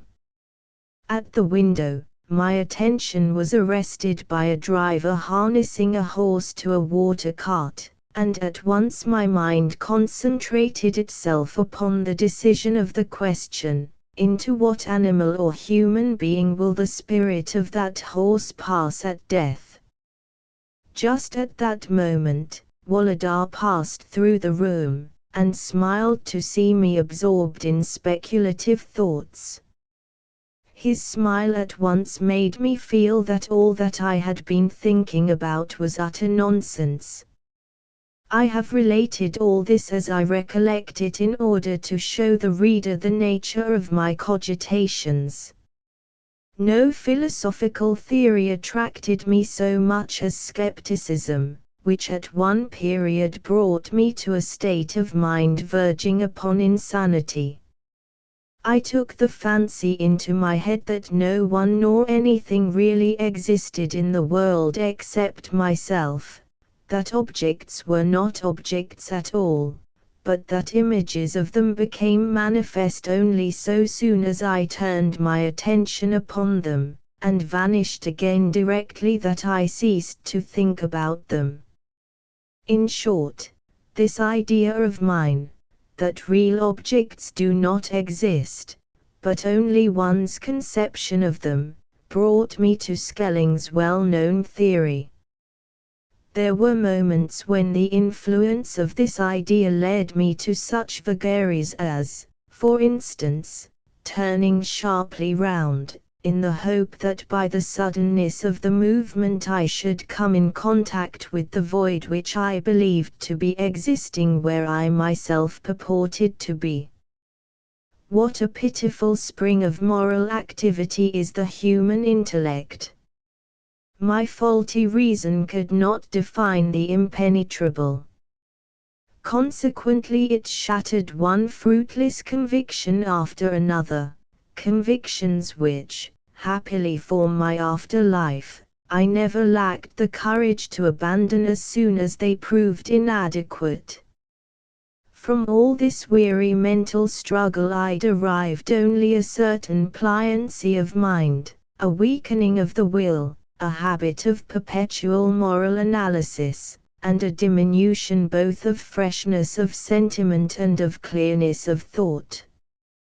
Usually abstract thinking develops man's capacity for apprehending the bent of his mind at certain moments and laying it to heart, but my inclination for abstract thought developed my consciousness in such a way that often when I began to consider even the simplest matter, I would lose myself in a labyrinthine analysis of my own thoughts concerning the matter in question. That is to say, I no longer thought of the matter itself, but only of what I was thinking about it. If I had then asked myself, of what am I thinking? The true answer would have been, I am thinking of what I am thinking, and if I had further asked myself, what, then, are the thoughts of which I am thinking? I should have had to reply, they are attempts to think of what I am thinking concerning my own thoughts, and so on. Reason, with me, had to yield to excess of reason. Every philosophical discovery which I made so flattered my conceit that I often imagined myself to be a great man discovering new truths for the benefit of humanity. Consequently, I looked down with proud dignity upon my fellow mortals. Yet, strange to state, no sooner did I come in contact with those fellow mortals than I became filled with a stupid shyness of them, and, the higher I happened to be standing in my own opinion, the less did I feel capable of making others perceive my consciousness of my own dignity, since I could not rid myself of a sense of diffidence concerning even the simplest of my words and acts. Walladar, the further I advance in the recital of this period of my life, the more difficult and onerous does the task become. Too rarely do I find among the reminiscences of that time any moments full of the ardent feeling of sincerity which so often and so cheeringly illumined my childhood. Gladly would I pass in haste over my lonely boyhood, the sooner to arrive at the happy time when once again a tender, sincere, and noble friendship marked with a gleam of light at once the termination of that period and the beginning of a phase of my youth which was full of the charm of poetry. Therefore, I will not pursue my recollections from hour to hour, but only throw a cursory glance at the most prominent of them, from the time to which I have now carried my tale to the moment of my first contact with the exceptional personality that was fated to exercise such a decisive influence upon my character and ideas. Wolodar was about to enter the university. Tutors came to give him lessons independently of myself, and I listened with envy and involuntary respect as he drew boldly on the blackboard with white chalk and talked about functions, signs and so forth, all of which seemed to me terms pertaining to unattainable wisdom. At length, one Sunday before luncheon, all the tutors, and among them 2 professors, assembled in Grandmamma's room, and in the presence of Papa and some friends put Wolodar through a rehearsal of his university examination, in which, to Grandmamma's delight, he gave evidence of no ordinary amount of knowledge. Questions on different subjects were also put to me, but on all of them I showed complete ignorance, while the fact that the professors manifestly endeavored to conceal that ignorance from Grandmamma only confused me the more. Yet, after all, I was only 15, and so had a year before me in which to prepare for the examinations. Wolodar now came downstairs for luncheon only, and spent whole days and evenings over his studies in his own room, to which he kept, not from necessity, but because he preferred its seclusion. He was very ambitious, and meant to pass the examinations, not by halves, but with flying colors. The first day arrived. Wolodar was wearing a new blue frock coat with brass buttons, a gold watch, and shiny boots. At the door stood Papa's phaeton, which Nicola duly opened, and presently, when Wolodar and Saint Jerome set out for the university, the girls, particularly Katinka, could be seen gazing with beaming faces from the window at Wolodar's pleasing figure as it sat in the carriage. Papa said several times, "God go with him," and Grandmamma, who also had dragged herself to the window, continued to make the sign of the cross as long as the phaeton was visible, as well as to murmur something to herself. When Wolodar returned, everyone eagerly crowded round him. How many marks? Were they good ones? Yes. But his happy face was an answer in itself. He had received 5 marks, the maximum. The next day, he sped on his way with the same good wishes and the same anxiety for his success, and was welcomed home with the same eagerness and joy. This lasted for 9 days. On the 10th day there was to be the last and most difficult examination of all, the one in divinity. We all stood at the window, and watched for him with greater impatience than ever. 2 o'clock, and yet no Wolodar. "Here they come, Papa! Here they come!" suddenly screamed Lubotshka as she peered through the window. Sure enough, the phaeton was driving up with Saint Jerome and Wolodar, the latter no longer in his grey cap and blue frock coat, but in the uniform of a student of the university, with its embroidered blue collar, 3-cornered hat, and gilded sword. "Ah!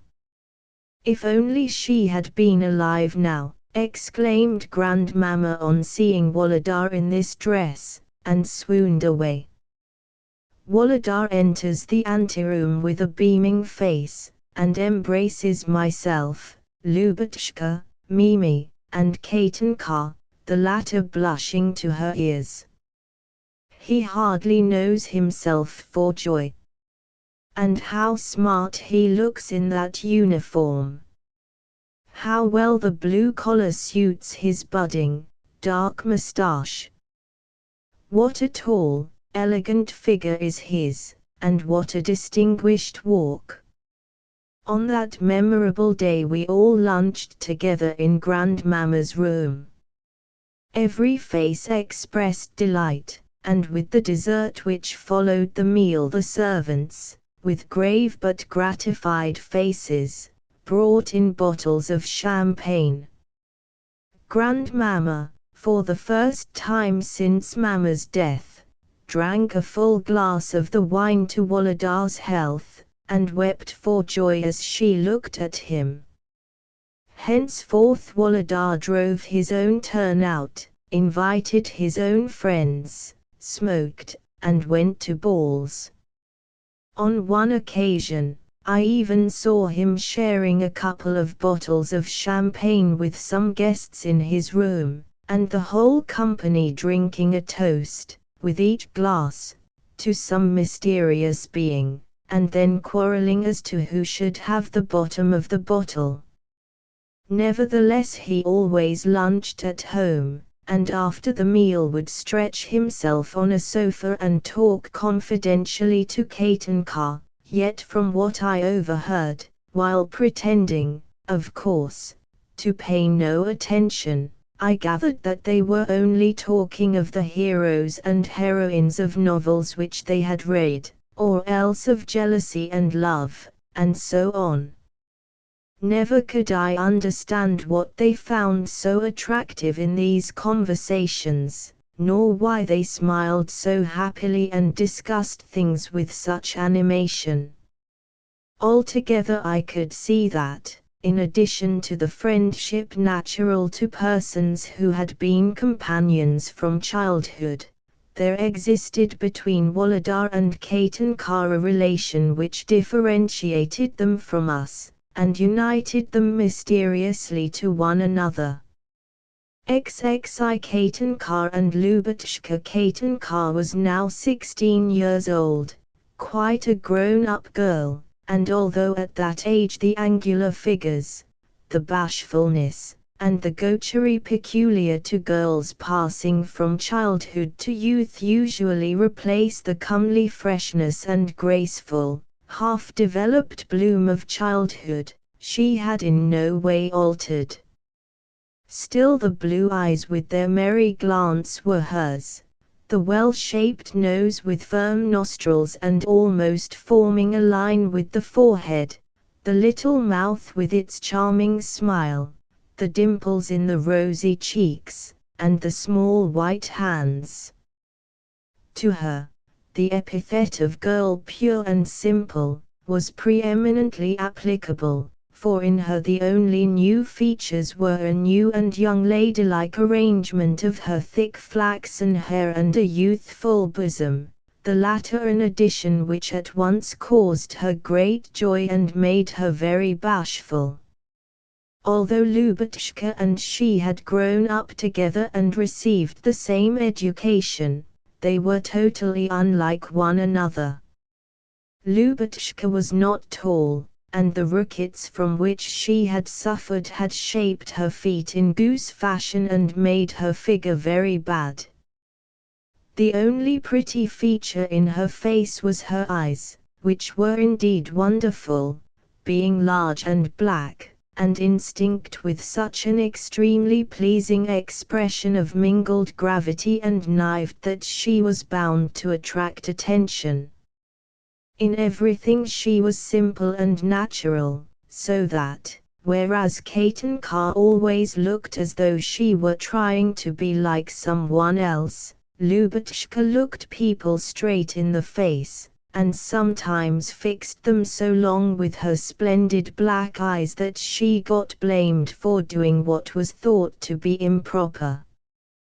Katinka, on the contrary, always cast her eyelids down, blinked, and pretended that she was short-sighted, though I knew very well that her sight was excellent. Lubotshka hated being shown off before strangers, and when a visitor offered to kiss her she invariably grew cross, and said that she hated affection, whereas, when strangers were present, Katinka was always particularly endearing to Mimi, and loved to walk about the room arm in arm with another girl. Likewise, though Lubotshka was a terrible giggler, and sometimes ran about the room in convulsions of gesticulating laughter, Katinka always covered her mouth with her hands or her pocket handkerchief when she wanted to laugh. Lubotshka, again, loved to have grown-up men to talk to, and said that some day she meant to marry a hussar, but Katinka always pretended that all men were horrid, and that she never meant to marry any one of them, while as soon as a male visitor addressed her she changed completely, as though she were nervous of something. Likewise, Lubotshka was continually at loggerheads with Mimi because the latter wanted her to have her stays so tight that she could not breathe or eat or drink in comfort, while Katinka, on the contrary, would often insert her finger into her waistband to show how loose it was, and always ate very little. Lubotshka liked to draw heads, Katinka only flowers and butterflies. The former could play Field's concertos and Beethoven's sonatas excellently, whereas the latter indulged in variations and waltzes, retarded the time, and used the pedals continuously, not to mention the fact that, before she began, she invariably struck 3 chords in arpeggio. Nevertheless, in those days I thought Katinka much the grander person of the two, and liked her the best. XXII Papa had been in a particularly good humor ever since Wolodar had passed into the university, and came much oftener to dine with Grandmamma. However, I knew from Nicola that he had won a great deal lately. Occasionally, he would come and sit with us in the evening before going to the club. He used to sit down to the piano and bid us group ourselves around him, after which he would beat time with his thin boots. He detested heels, and never wore them, and make us sing gypsy songs. At such times you should have seen the quaint enthusiasm of his beloved Lubotshka, who adored him. Sometimes, again, he would come to the schoolroom and listen with a grave face as I said my lessons, yet by the few words which he would let drop when correcting me, I could see that he knew even less about the subject than I did. Not infrequently, too, he would wink at us and make secret signs when Grandmamma was beginning to scold us and find fault with us all round. So much for us children, he would say. On the whole, however, the impossible pinnacle upon which my childish imagination had placed him had undergone a certain abasement. I still kissed his large white hand with a certain feeling of love and respect, but I also allowed myself to think about him and to criticize his behavior until involuntarily thoughts occurred to me which alarmed me by their presence. Never shall I forget one incident in particular which awakened thoughts of this kind, and caused me intense astonishment. Late one evening, he entered the drawing-room in his black dress coat and white waistcoat, to take Wolodar, who was still dressing in his bedroom, to a ball. Grandmamma was also in her bedroom, but had given orders that, before setting out, Wolodar was to come and say goodbye to her. It was her invariable custom to inspect him before he went to a ball, and to bless him and direct him as to his behavior. The room where we were was lighted by a solitary lamp. Mimi and Katinka were walking up and down, and Lubotshka was playing Field's second concerto, Mamma's favorite piece, at the piano. Never was there such a family likeness as between Mama and my sister, not so much in the face or the stature as in the hands, the walk, the voice, the favorite expressions, and, above all, the way of playing the piano and the whole demeanor at the instrument.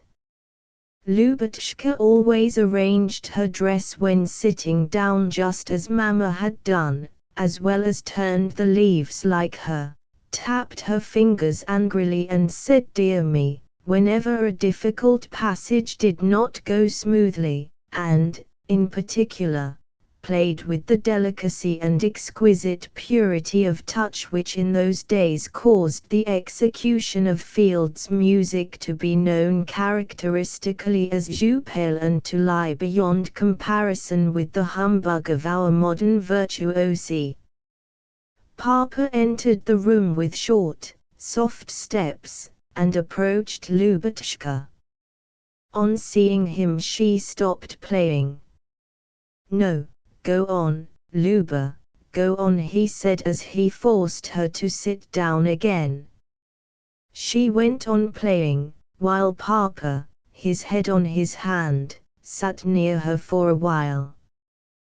Then suddenly he gave his shoulders a shrug, and, rising, began to pace the room.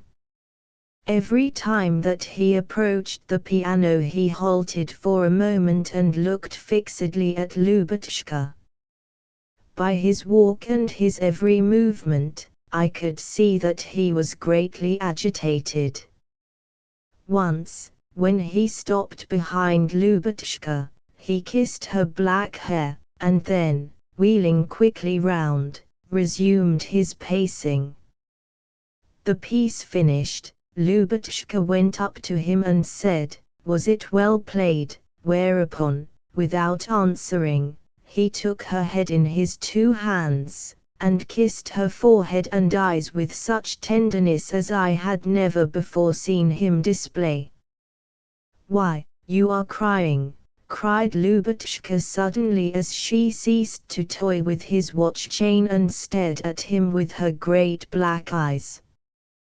"Pardon me, darling Papa. I had quite forgotten that it was dear Mama's piece which I was playing." "No, no, my love, play it often," he said in a voice trembling with emotion. "Ah, if you only knew how much good it does me to share your tears." He kissed her again, and then, mastering his feelings and shrugging his shoulders, went to the door leading to the corridor which ran past Wolodar's room. "Waldemar, shall you be ready soon?" he cried, halting in the middle of the passage. Just then Masha came along.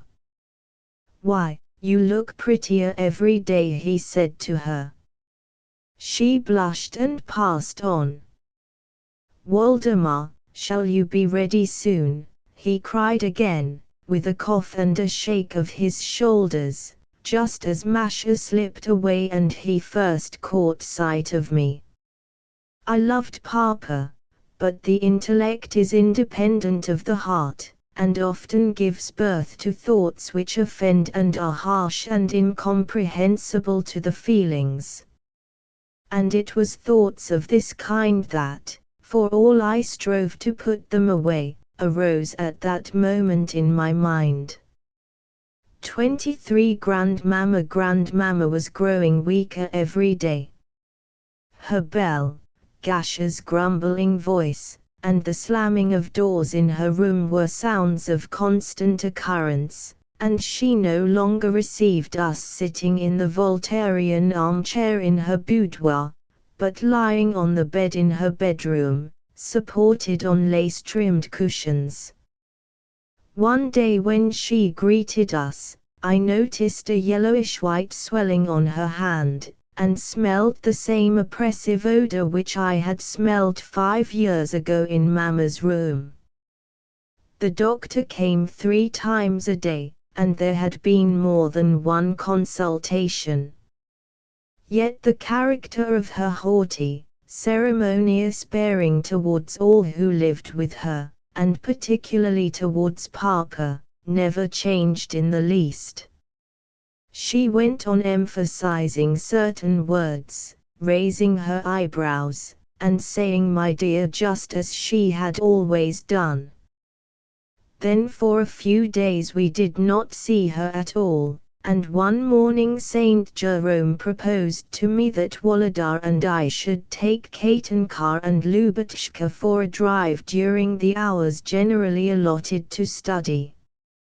Although I observed that the street was lined with straw under the windows of Grandmamma's room, and that some men in blue stockings, were standing at our gate, the reason never dawned upon me why we were being sent out at that unusual hour. Throughout the drive Lubotshka and I were in that particularly merry mood when the least trifle, the least word or movement, sets one off laughing. 1. Undertaker's men. A peddler went trotting across the road with a tray, and we laughed. Some ragged cabmen, brandishing their reins and driving at full speed, overtook our sledge, and we laughed again. Next, Philip's whip got caught in the side of the vehicle, and the way in which he said, "Bother the thing," as he drove to disentangle it almost killed us with mirth. Mimi looked displeased, and said that only silly people laughed for no reason at all, but Lubotshka, her face purple with suppressed merriment, needed but to give me a sly glance, and we again burst out into such Homeric laughter, when our eyes met, that the tears rushed into them and we could not stop our paroxysms, although they nearly choked us. Hardly, again, had we desisted a little when I looked at Lubotshka once more, and gave vent to one of the slang words which we then affected among ourselves, words which always called forth hilarity, and in a moment we were laughing again. Just as we reached home, I was opening my mouth to make a splendid grimace at Lubotshka when my eye fell upon a black coffin cover which was leaning against the gate, and my mouth remained fixed in its gaping position. "Your grandmamma is dead," said Saint Jerome as he met us. His face was very pale. Throughout the whole time that Grandmamma's body was in the house I was oppressed with the fear of death, for the corpse served as a forcible and disagreeable reminder that I too must die some day, a feeling which people often mistake for grief. I had no sincere regret for Grandmamma, nor, I think, had anyone else, since, although the house was full of sympathizing callers, nobody seemed to mourn for her from their hearts except one mourner whose genuine grief made a great impression upon me, seeing that the mourner in question was Gasha. She shut herself up in the garret, tore her hair and refused all consolation, saying that, now that her mistress was dead, she only wished to die herself. I again assert that, in matters of feeling, it is the unexpected effects that constitute the most reliable signs of sincerity. Though Grandmamma was no longer with us, reminiscences and gossip about her long went on in the house. Such gossip referred mostly to her will, which she had made shortly before her death, and of which, as yet, no one knew the contents except her bosom friend, Prince Ivan Ivanovitch. I could hear the servants talking excitedly together, and making innumerable conjectures as to the amount left and the probable beneficiaries. Nor can I deny that the idea that we ourselves were probably the latter greatly pleased me. 6 weeks later, Nicola, who acted as regular newsagent to the house, informed me that Grandmama had left the whole of her fortune to Lubotshka, with, as her trustee until her majority, not Papa, but Prince Ivan Ivanovich. Ksiv myself only a few months remained before I was to matriculate for the university, yet I was making such good progress that I felt no apprehensions, and even took a pleasure in my studies. I kept in good heart, and learned my lessons fluently and intelligently. The faculty I had selected was the mathematical one, probably, to tell the truth, because the terms tangent differentials integrals and so forth, pleased my fancy. Though stout and broad-shouldered, I was shorter than Wolodar, while my ugliness of face still remained and tormented me as much as ever. By way of compensation, I tried to appear original.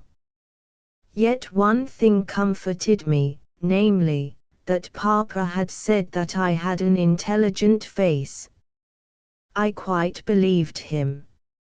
Saint Jerome was not only satisfied with me, but actually had taken to praising me. Consequently, I had now ceased to hate him.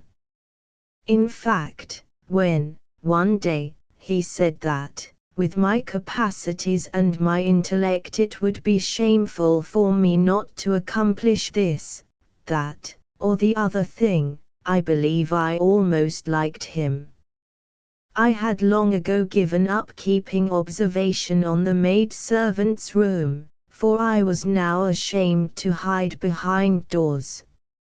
Likewise, I confess that the knowledge of Masha's love for Basil had greatly cooled my ardor for her, and that my passion underwent a final cure by their marriage, a consummation to which I myself contributed by, at Basil's request, asking Papa's consent to the union. When the newly married couple brought trays of cakes and sweetmeats to Papa as a thank-offering, and Masha, in a cap with blue ribbons, kissed each of us on the shoulder in token of her gratitude, I merely noticed the scent of the rose pomade on her hair, but felt no other sensation. In general, I was beginning to get the better of my youthful defects, with the exception of the principal one, the one of which I shall often again have to speak in relating my life's history, namely, the tendency to abstract thought.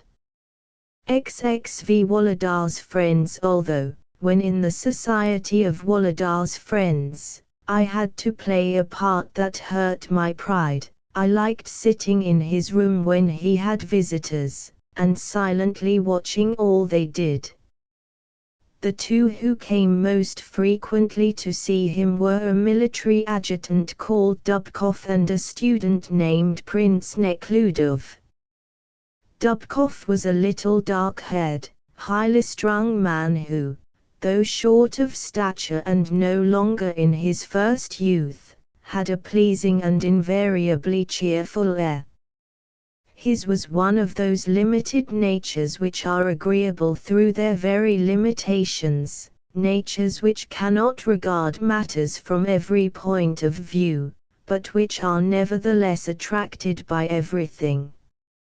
Usually the reasoning of such persons is false and one-sided, yet always genuine and taking, wherefore their narrow egotism seems both amiable and excusable. There were two other reasons why Dubkov had charms for Wolodar and myself, namely, the fact that he was of military appearance, and, secondly, and principally, the fact that he was of a certain age, an age with which young people are apt to associate that quality of gentlemanliness which is so highly esteemed at their time of life. However, he was in very truth un homme comme il faut. The only thing which I did not like about it all was that, in his presence, Wolodar always seemed ashamed of my innocent behavior, and still more so of my youthfulness. As for Prince Nekhludoff, he was in no way handsome, since neither his small grey eyes, his low, projecting forehead, nor his disproportionately long hands and feet could be called good features. The only good points about him were his unusually tall stature, his delicate coloring, and his splendid teeth. Nevertheless, his face was of such an original, energetic character, owing to his narrow, sparkling eyes and ever-changing expression, now stern, now childlike, now smiling indeterminately, that it was impossible to help noticing it.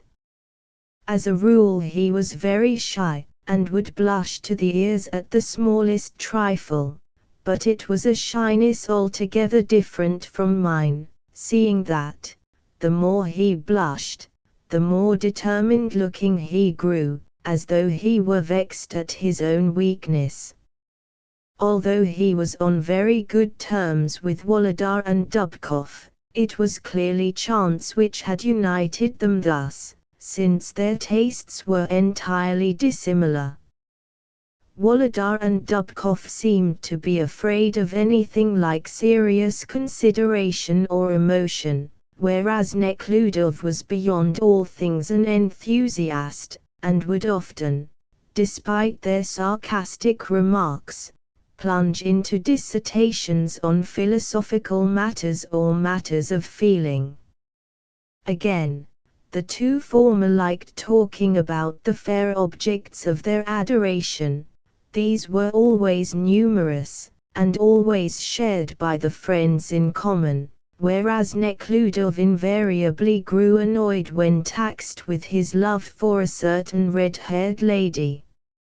Again, Wolodar and Dubkoff often permitted themselves to criticize their relatives, and to find amusement in so doing, but Nekhludoff flew into a tremendous rage when on one occasion they referred to some weak points in the character of an aunt of his whom he adored.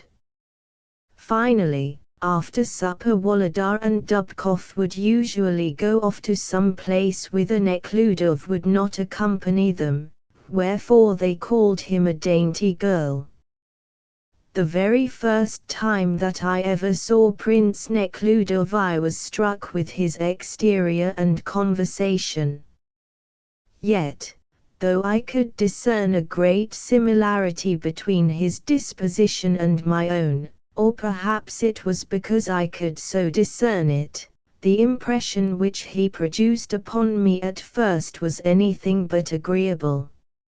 I liked neither his quick glance, his hard voice, his proud bearing, nor, least of all, the utter indifference with which he treated me.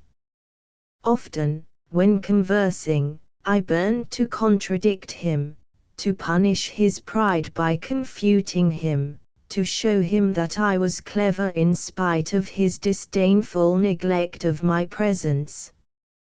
But I was invariably prevented from doing so by my shyness.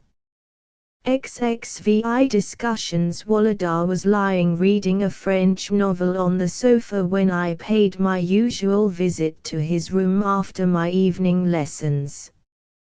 He looked up at me for a moment from his book, and then went on reading. This perfectly simple and natural movement, however, offended me. I conceived that the glance implied a question why I had come and a wish to hide his thoughts from me. I may say that at that period a tendency to attach a meaning to the most insignificant of acts formed a prominent feature in my character.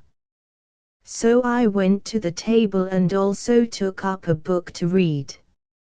Yet, even before I had actually begun reading, the idea struck me how ridiculous it was that, Although we had never seen one another all day, we should have not a word to exchange. Are you going to stay in tonight, Wolodar? I don't know. Why? Oh, because, seeing that the conversation did not promise to be a success, I took up my book again, and began to read. Yet it was a strange thing that, though we sometimes passed whole hours together without speaking when we were alone, the mere presence of a third, sometimes of a taciturn and wholly uninteresting person, sufficed to plunge us into the most varied and engrossing of discussions. The truth was that we knew one another too well, and to know a person either too well or too little acts as a bar to intimacy. "Is Wolodar at home?" came in Dubkov's voice from the anteroom. "Yes," shouted Wolodar, springing up and throwing aside his book. Dubkov and Nekhludoff entered. "Are you coming to the theatre, Wolodar?" "No, I have no time," he replied with a blush. "Oh, never mind that. Come along." "But I haven't got a ticket." "Tickets, as many as you like, at the entrance." "Very well, then, I'll be back in a minute," said Wolodar evasively as he left the room. I knew very well that he wanted to go, but that he had declined because he had no money, and had now gone to borrow 5 rubles of one of the servants, to be repaid when he got his next allowance. "How do you do, diplomat?" said Dubkov to me as he shook me by the hand. Wolodar's friends had called me by that nickname since the day when Grandmamma had said at luncheon that Wolodar must go into the army, but that she would like to see me in the diplomatic service, dressed in a black frock coat, and with my hair arranged à la coque, the 2 essential requirements, in her opinion, of a diplomat. "Where has Wolodar gone to?" asked Nekhludoff. "I don't know," I replied, blushing to think that nevertheless they had probably guessed his errand. "I suppose he has no money." "Yes, I can see I am right, O diplomatist," he added, taking my smile as an answer in the affirmative. "Well, I have none, either." "Have you any, Dubkov?" "I'll see," replied Dubkov, feeling for his pocket, and rummaging gingerly about with his squat little fingers among his small change. "Yes, here are 5 kopecks 20, but that's all," he concluded with a comic gesture of his hand. At this point Wolodar re-entered. "Are we going?" "No, what an odd fellow you are," said Nekhludoff. "Why don't you say that you have no money? Here, take my ticket." "But what are you going to do?" "He can go into his cousin's box," said Dubkov. "No, I'm not going at all," replied Nekhludoff. "Why?" "Because I hate sitting in a box." "And for what reason?" "I don't know. Somehow I feel uncomfortable there. Always the same. I can't understand a fellow feeling uncomfortable when he is sitting with people who are fond of him. It is unnatural, mon cher." "But what else is there to be done?" sighed Je suis tant timide. "You never blushed in your life, but I do at the least trifle," and he blushed at that moment. "Do you know what that nervousness of yours proceeds from?" said Dubkov in a protecting sort of tone. "Dunx is d'amour propre, mon cher." What do you mean by excès d'amour-propre? Asked Nekhludoff, highly offended. On the contrary, I am shy just because I have too little amour-propre. I always feel as though I were being tiresome and disagreeable, and therefore, well, get ready, Wolodar interrupted Dubkov, tapping my brother on the shoulder and handing him his cloak. Ignaz, get your master ready. Therefore, continued Nekhludoff, it often happens with me that, but Dubkov was not listening. Tra-la-la-la, and he hummed a popular air. Oh, but I'm not going to let you off, went on Nekhludoff. I mean to prove to you that my shyness is not the result of conceit. You can prove it as we go along. But I have told you that I am not going. Well, then, stay here and prove it to the diplomat, and he can tell us all about it when we return. Yes, that's what I will do, said Nekhludoff with boyish obstinacy, so hurry up with your return. Well, do you think I am egotistic? He continued, seating himself beside me. True, I had a definite opinion on the subject, but I felt so taken aback by this unexpected question that at first I could make no reply. Yes, I do think so, I said at length in a faltering voice, and coloring at the thought that at last the moment had come when I could show him that I was clever. I think that everybody is egotistic, and that everything we do is done out of egotism. But what do you call egotism? Asked Nekhludoff, smiling, as I thought, a little contemptuously. Egotism is a conviction that we are better and cleverer than anyone else, I replied. But how can we all be filled with this conviction? He inquired. Well, I don't know if I am right or not. Certainly no one but myself seems to hold the opinion, but I believe that I am wiser than anyone else in the world, and that all of you know it. At least I can say for myself, observed Nekhludoff, that I have met a few people whom I believe to excel me in wisdom. It is impossible, I replied with conviction. Do you really think so? He said, looking at me gravely. Yes, really, I answered, and an idea crossed my mind which I proceeded to expound further. Let me prove it to you. Why do we love ourselves better than anyone else? Because we think ourselves better than anyone else, more worthy of our own love. If we thought others better than ourselves, we should love them better than ourselves, but that is never the case. And even if it were so, I should still be right, I added with an involuntary smile of complacency. For a few minutes Nekhludoff was silent. I never thought you were so clever, he said with a smile so good-humored and charming that I at once felt happy.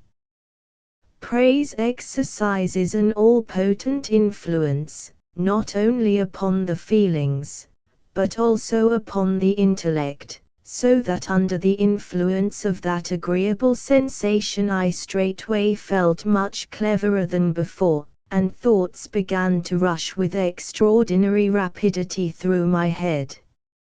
From egotism we passed insensibly to the theme of love, which seemed inexhaustible.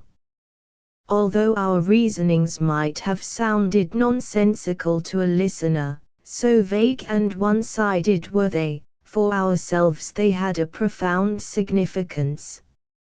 Our minds were so perfectly in harmony that not a chord was struck in the one without awakening an echo in the other, and in this harmonious striking of different chords we found the greatest delight.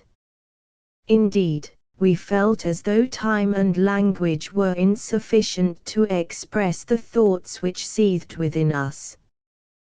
The beginning of our friendship from that time forth, a strange, but exceedingly pleasant, relation subsisted between Dmitri Nekhludoff and myself. Before other people he paid me scanty attention, but as soon as ever we were alone, we would sit down together in some comfortable corner and, forgetful both of time and of everything around us, fall to reasoning. We talked of a future life, of art, service, marriage, and education, nor did the idea ever occur to us that very possibly all we said was shocking nonsense. The reason why it never occurred to us was that the nonsense which we talked was good, sensible nonsense, and that, so long as one is young, one can appreciate good nonsense, and believe in it. In youth the powers of the mind are directed wholly to the future, and that future assumes such various, vivid, and alluring forms under the influence of hope based, not upon the experience of the past, but upon an assumed possibility of happiness to come, that such dreams of expected felicity constitute in themselves the true happiness of that period of our life. How I loved those moments in our metaphysical discussions which formed the major portion of our intercourse, when thoughts came thronging faster and faster, and, succeeding one another at lightning speed, and growing more and more abstract, at length attained such a pitch of elevation that one felt powerless to express them, and said something quite different from what one had intended at first to say. How I liked those moments, too, when, carried higher and higher into the realms of thought, we suddenly felt that we could grasp its substance no longer and go no further. At carnival time Nekhludoff was so much taken up with one festivity and another that, though he came to see us several times a day, he never addressed a single word to me. This offended me so much that once again I found myself thinking him a haughty, disagreeable fellow, and only awaited an opportunity to show him that I no longer valued his company or felt any particular affection for him.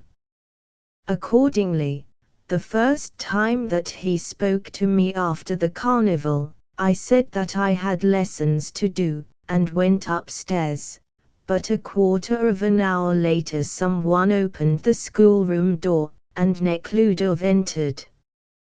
"Am I disturbing you?" he asked. "No," I replied, although I had at first intended to say that I had a great deal to do. "Then why did you run away just now? It is a long while since we had a talk together, and I have grown so accustomed to these discussions that I feel as though something were wanting." My anger had quite gone now, and Dmitri stood before me the same good and lovable being as before. "You know, perhaps, why I ran away?" I said. "Perhaps I do," he answered, taking a seat near me. "However, though it is possible I know why, I cannot say it straight out, whereas you can." "Then I will do so. I ran away because I was angry with you, well, not angry, but grieved. I always have an idea that you despise me for being so young." "Well, do you know why I always feel so attracted towards you?" he replied, meeting my confession with a look of kind understanding, and why I like you better than any of my other acquaintances or than any of the people among whom I mostly have to live. It is because I found out at once that you have the rare and astonishing gift of sincerity. Yes, I always confess the things of which I am most ashamed, but only to people in whom I trust, I said. Ah, but to trust a man you must be his friend completely, and we are not friends yet, Nicholas. Remember how, when we were speaking of friendship, we agreed that, to be real friends, we ought to trust one another implicitly. I trust you in so far as that I feel convinced that you would never repeat a word of what I might tell you I said. Yet perhaps the most interesting and important thoughts of all are just those which we never tell one another, while the mean thoughts, the thoughts which, if we only knew that we had to confess them to one another, would probably never have the hardihood to enter our minds. Well, do you know what I am thinking of, Nicholas? He broke off, rising and taking my hand with a smile. I propose, and I feel sure that it would benefit us mutually, that we should pledge our word to one another to tell each other everything. We should then really know each other, and never have anything on our consciences. And, to guard against outsiders, let us also agree never to speak of one another to a third person. Suppose we do that? I agree, I replied. And we did it. What the result was shall be told hereafter. Kerr has said that every attachment has two sides, one loves, and the other allows himself to be loved, one kisses, and the other surrenders his cheek. That is perfectly true. In the case of our own attachment it was I who kissed, and Dmitri who surrendered his cheek, though he, in his turn, was ready to pay me a similar salute. We loved equally because we knew and appreciated each other thoroughly, but this did not prevent him from exercising an influence over me, nor myself from rendering him adoration. It will readily be understood that Nekhludov's influence caused me to adopt his bent of mind, the essence of which lay in an enthusiastic reverence for ideal virtue and a firm belief in man's vocation to perpetual perfection. To raise mankind, to abolish vice and misery, seemed at that time a task offering no difficulties. To educate oneself to every virtue, and so to achieve happiness, seemed a simple and easy matter. Only God Himself knows whether those blessed dreams of youth were ridiculous, or whose the fault was that they never became realized. End of the Project Gutenberg ebook Boyhood updated editions will replace the previous one, the old editions will be renamed. Creating the works from print editions not protected by U.S. copyright law means that no one owns a United States copyright in these works, so the Foundation, and you, can copy and distribute it in the United States without permission and without paying copyright royalties. Special rules, set forth in the general terms of use part of this license, apply to copying and distributing Project Gutenberg trademark symbol electronic works to protect the Project Gutenberg trademark symbol concept and trademark. Project Gutenberg is a registered trademark, and may not be used if you charge for an ebook, except by following the terms of the trademark license. including paying royalties for use of the Project Gutenberg trademark. If you do not charge anything for copies of this ebook, complying with the trademark license is very easy. You may use this ebook for nearly any purpose, such as creation of derivative works, reports, performances and research. Project Gutenberg ebooks may be modified and printed and given away. You may do practically anything in the United States with ebooks not protected by U.S. copyright law. Redistribution is subject to the trademark license, especially commercial redistribution. Start. Full license. The full Project Gutenberg license. Please read this before you distribute or use this work to protect the Project Gutenberg trademark symbol. Mission of promoting the free distribution of electronic works. By using or distributing this work, or any other work associated in any way with the phrase Project Gutenberg, you agree to comply with all the terms of the full Project Gutenberg trademark symbol license available with this file or online at www.gutenberg.org/license. Section 1. General Terms of Use and Redistributing Project Gutenberg Trademark Symbol Electronic Works 1.0. By reading or using any part of this Project Gutenberg trademark symbol electronic work, you indicate that you have read, understand, agree to and accept all the terms of this license and intellectual property, trademark/copyright, agreement. If you do not agree to abide by all the terms of this agreement, you must cease using and return or destroy all copies of Project Gutenberg trademark symbol electronic works in your possession.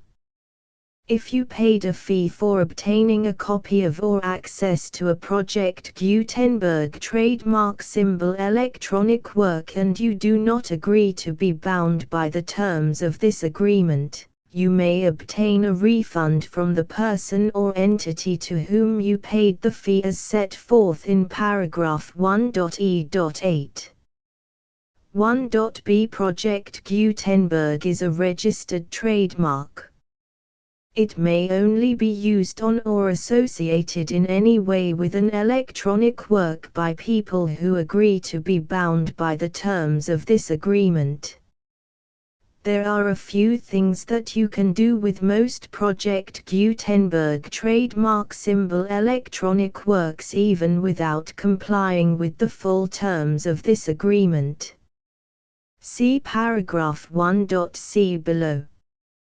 There are a lot of things you can do with Project Gutenberg trademark symbol electronic works if you follow the terms of this agreement and help preserve free future access to Project Gutenberg trademark symbol electronic works. See paragraph 1.e below. 1.c. The Project Gutenberg Literary Archive Foundation, the Foundation or PGLAF, owns a compilation copyright in the collection of Project Gutenberg trademark symbol electronic works. Nearly all the individual works in the collection are in the public domain in the United States. If an individual work is unprotected by copyright law in the United States and you are located in the United States, we do not claim a right to prevent you from copying, distributing, performing, displaying or creating derivative works based on the work as long as all references to Project Gutenberg are removed. Of course, We hope that you will support the Project Gutenberg trademark symbol mission of promoting free access to electronic works by freely sharing Project Gutenberg trademark symbol works in compliance with the terms of this agreement for keeping the Project Gutenberg trademark symbol name associated with the work. You can easily comply with the terms of this agreement by keeping this work in the same format with its attached full Project Gutenberg trademark symbol license when you share it without charge with others. 1.d. The copyright laws of the place where you are located also govern what you can do with this work. Copyright laws in most countries are in a constant state of change. If you are outside the United States, check the laws of your country in addition to the terms of this agreement before downloading, copying, displaying, performing, distributing or creating derivative works based on this work or any other Project Gutenberg trademark symbol work. The Foundation makes no representations concerning the copyright status of any work in any country other than the United States. 1.e Unless you have removed all references to Project Gutenberg, 1.e.1. The following sentence, with active links to, or other immediate access to, the full Project Gutenberg trademark symbol license must appear prominently whenever any copy of a Project Gutenberg trademark symbol work, any work on which the phrase Project Gutenberg appears, or with which the phrase Project Gutenberg is associated, is accessed, displayed, performed, viewed, copied or distributed. This ebook is for the use of anyone anywhere in the United States and most other parts of the world at no cost and with almost no restrictions whatsoever. You may copy it, give it away or reuse it under the terms of the Project Gutenberg license included with this ebook or online at www.gutenberg.org. If you are not located in the United States, you will have to check the laws of the country where you are located before using this ebook. 1.e.2. If an individual Project Gutenberg trademark symbol electronic work is derived from texts not protected by U.S. copyright law, does not contain a notice indicating that it is posted with permission of the copyright holder, the work can be copied and distributed to anyone in the United States without paying any fees or charges. If you are redistributing or providing access to a work with the phrase Project Gutenberg associated with or appearing on the work, you must comply either with the requirements of paragraphs 1.e.1 through 1.e.7 or obtain permission for the use of the work and the Project Gutenberg trademark symbol trademark as set forth in paragraphs 1.e.8 or 1.e.9. 1.e.3.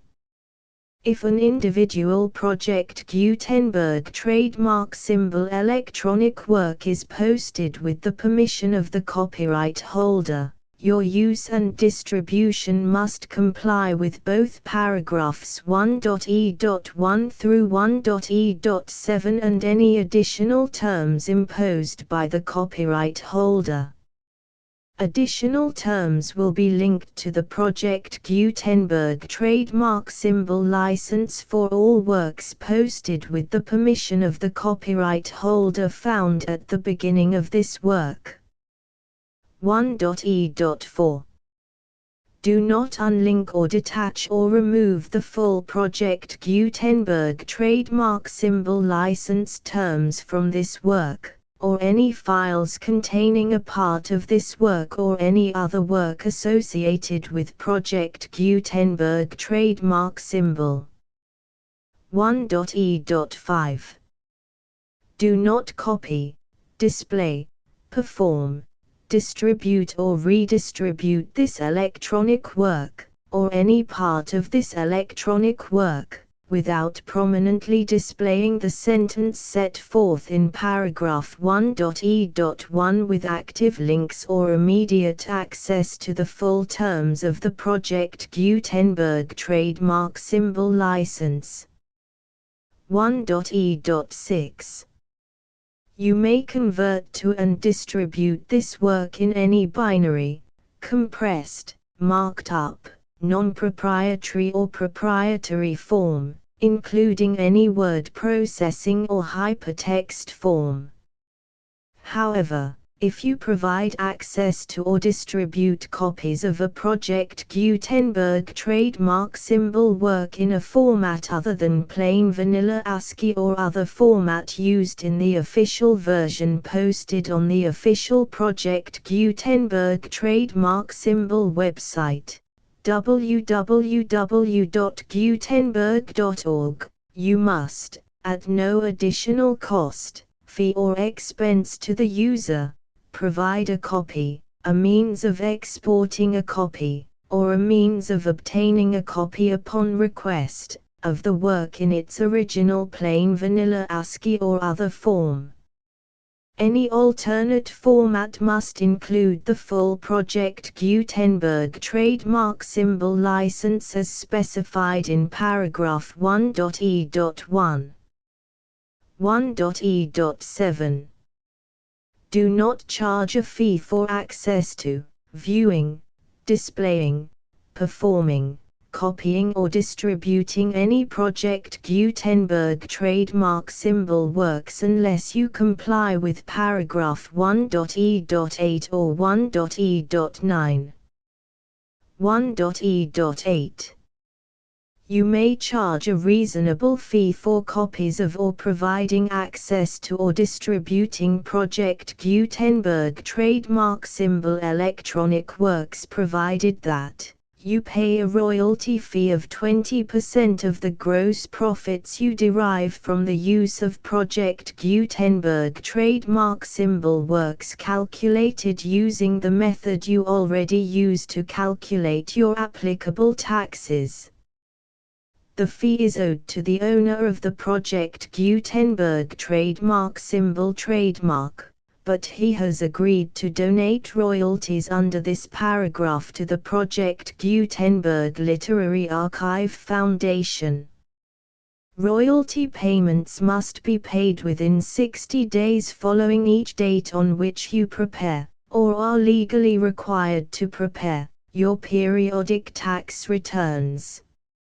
Royalty payments should be clearly marked as such and sent to the Project Gutenberg Literary Archive Foundation at the address specified in Section 4, Information about donations to the Project Gutenberg Literary Archive Foundation. You provide a full refund of any money paid by a user who notifies you in writing, or by email, within 30 days of receipt that he does not agree to the terms of the full Project Gutenberg trademark symbol license. You must require such a user to return or destroy all copies of the works possessed in a physical medium and discontinue all use of and all access to other copies of Project Gutenberg trademark symbol works. You provide, in accordance with paragraph 1.f.3, a full refund of any money paid for a work or a replacement copy, if a defect in the electronic work is discovered and reported to you within 90 days of receipt of the work. You comply with all other terms of this agreement for free distribution of Project Gutenberg trademark symbol works. 1.e.9 If you wish to charge a fee or distribute a Project Gutenberg trademark symbol electronic work or group of works on different terms than are set forth in this agreement, you must obtain permission in writing from the Project Gutenberg Literary Archive Foundation, the manager of the Project Gutenberg trademark symbol trademark. Contact the Foundation as set forth in Section 3 below. 1.f1.f.1 Project Gutenberg volunteers and employees expend considerable effort to identify, do copyright research on, transcribe and proofread works not protected by U.S. copyright law in creating the Project Gutenberg trademark symbol collection. Despite these efforts, Project Gutenberg trademark symbol electronic works, and the medium on which they may be stored, may contain defects such as, but not limited to, incomplete, inaccurate or corrupt data, transcription errors, a copyright or other intellectual property infringement, a defective or damaged disk or other medium, a computer virus, or computer codes that damage or cannot be read by your equipment.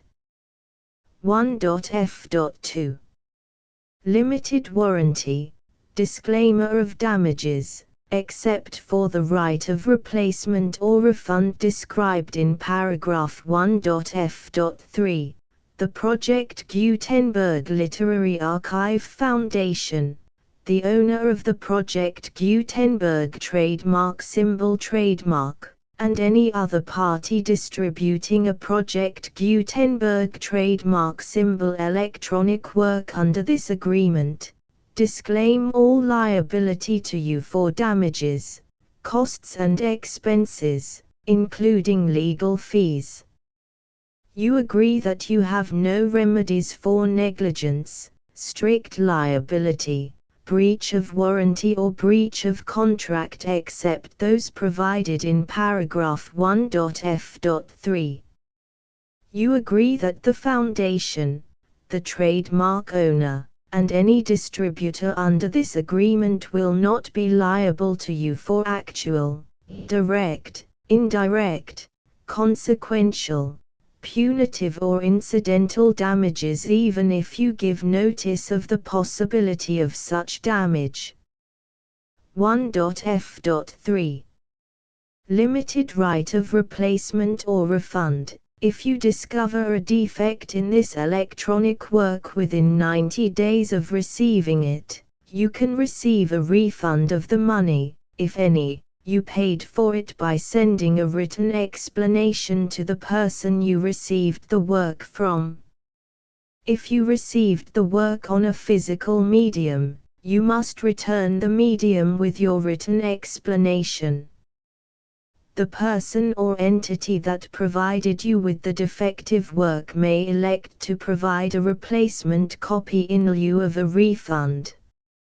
If you received the work electronically, the person or entity providing it to you may choose to give you a second opportunity to receive the work electronically in lieu of a refund.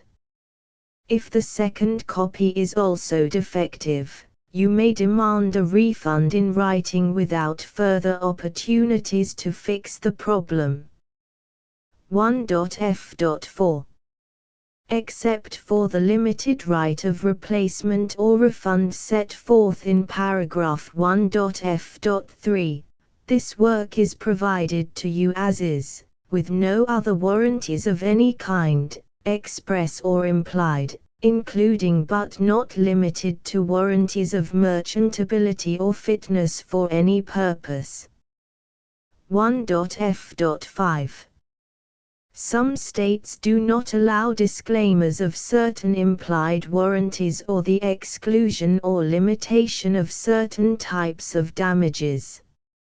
If any disclaimer or limitation set forth in this agreement violates the law of the state applicable to this agreement, the agreement shall be interpreted to make the maximum disclaimer or limitation permitted by the applicable state law. The invalidity or unenforceability of any provision of this agreement shall not void the remaining provisions.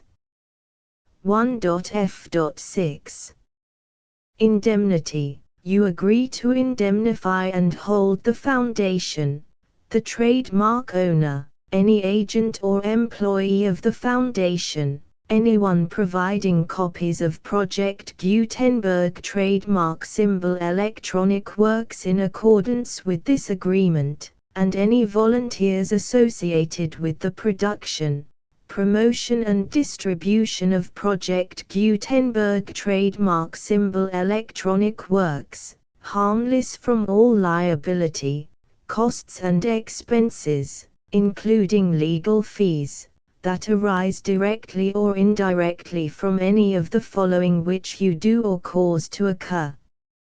A. Distribution of this or any Project Gutenberg trademark symbol work. B. Alteration, modification, or additions or deletions to any Project Gutenberg trademark symbol work, and C. Any defect you cause. Section 2. Information about the mission of Project Gutenberg trademark symbol. Project Gutenberg trademark symbol is synonymous with the free distribution of electronic works in formats readable by the widest variety of computers, including obsolete, old, middle-aged and new computers. It exists because of the efforts of hundreds of volunteers and donations from people in all walks of life. Volunteers and financial support to provide volunteers with the assistance they need are critical to reaching Project Gutenberg trademark symbol's goals and ensuring that the Project Gutenberg trademark symbol collection will remain freely available for generations to come. In 2001, the Project Gutenberg Literary Archive Foundation was created to provide a secure and permanent future for Project Gutenberg trademark symbol and future generations. To learn more about the Project Gutenberg Literary Archive Foundation and how your efforts and donations can help, see sections 3 and 4 and the Foundation information page at www.gutenberg.org. Section 3. Information about the Project Gutenberg Literary Archive Foundation. The Project Gutenberg Literary Archive Foundation is a non-profit 501(c)(3) educational corporation organized under the laws of the state of Mississippi and granted tax-exempt status by the Internal Revenue Service. The Foundation's IN or Federal Tax Identification Number is 64-6221541. Contributions to the Project Gutenberg Literary Archive Foundation are tax-deductible to the full extent permitted by U.S. federal laws and your state's laws. The Foundation's business office is located at 809 North 1500 West, Salt Lake City, UT 84116. 801-596-1887. Email contact links and up-to-date contact information can be found at the Foundation's website and official page at www.gutenberg.org/contact section 4. Information about donations to the Project Gutenberg Literary Archive Foundation. Project Gutenberg trademark symbol depends upon and cannot survive without widespread public support and donations to carry out its mission of increasing the number of public domain and licensed works that can be freely distributed in machine-readable form accessible by the widest array of equipment, including outdated equipment. Many small donations, $1 to $5,000, are particularly important to maintaining tax-exempt status with the IRS.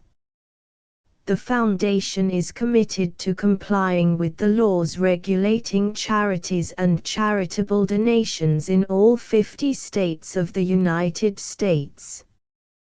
Compliance requirements are not uniform and it takes a considerable effort, much paperwork and many fees to meet and keep up with these requirements. We do not solicit donations in locations where we have not received written confirmation of compliance. To send donations or determine the status of compliance for any particular state, visit www.gutenberg.org/donate.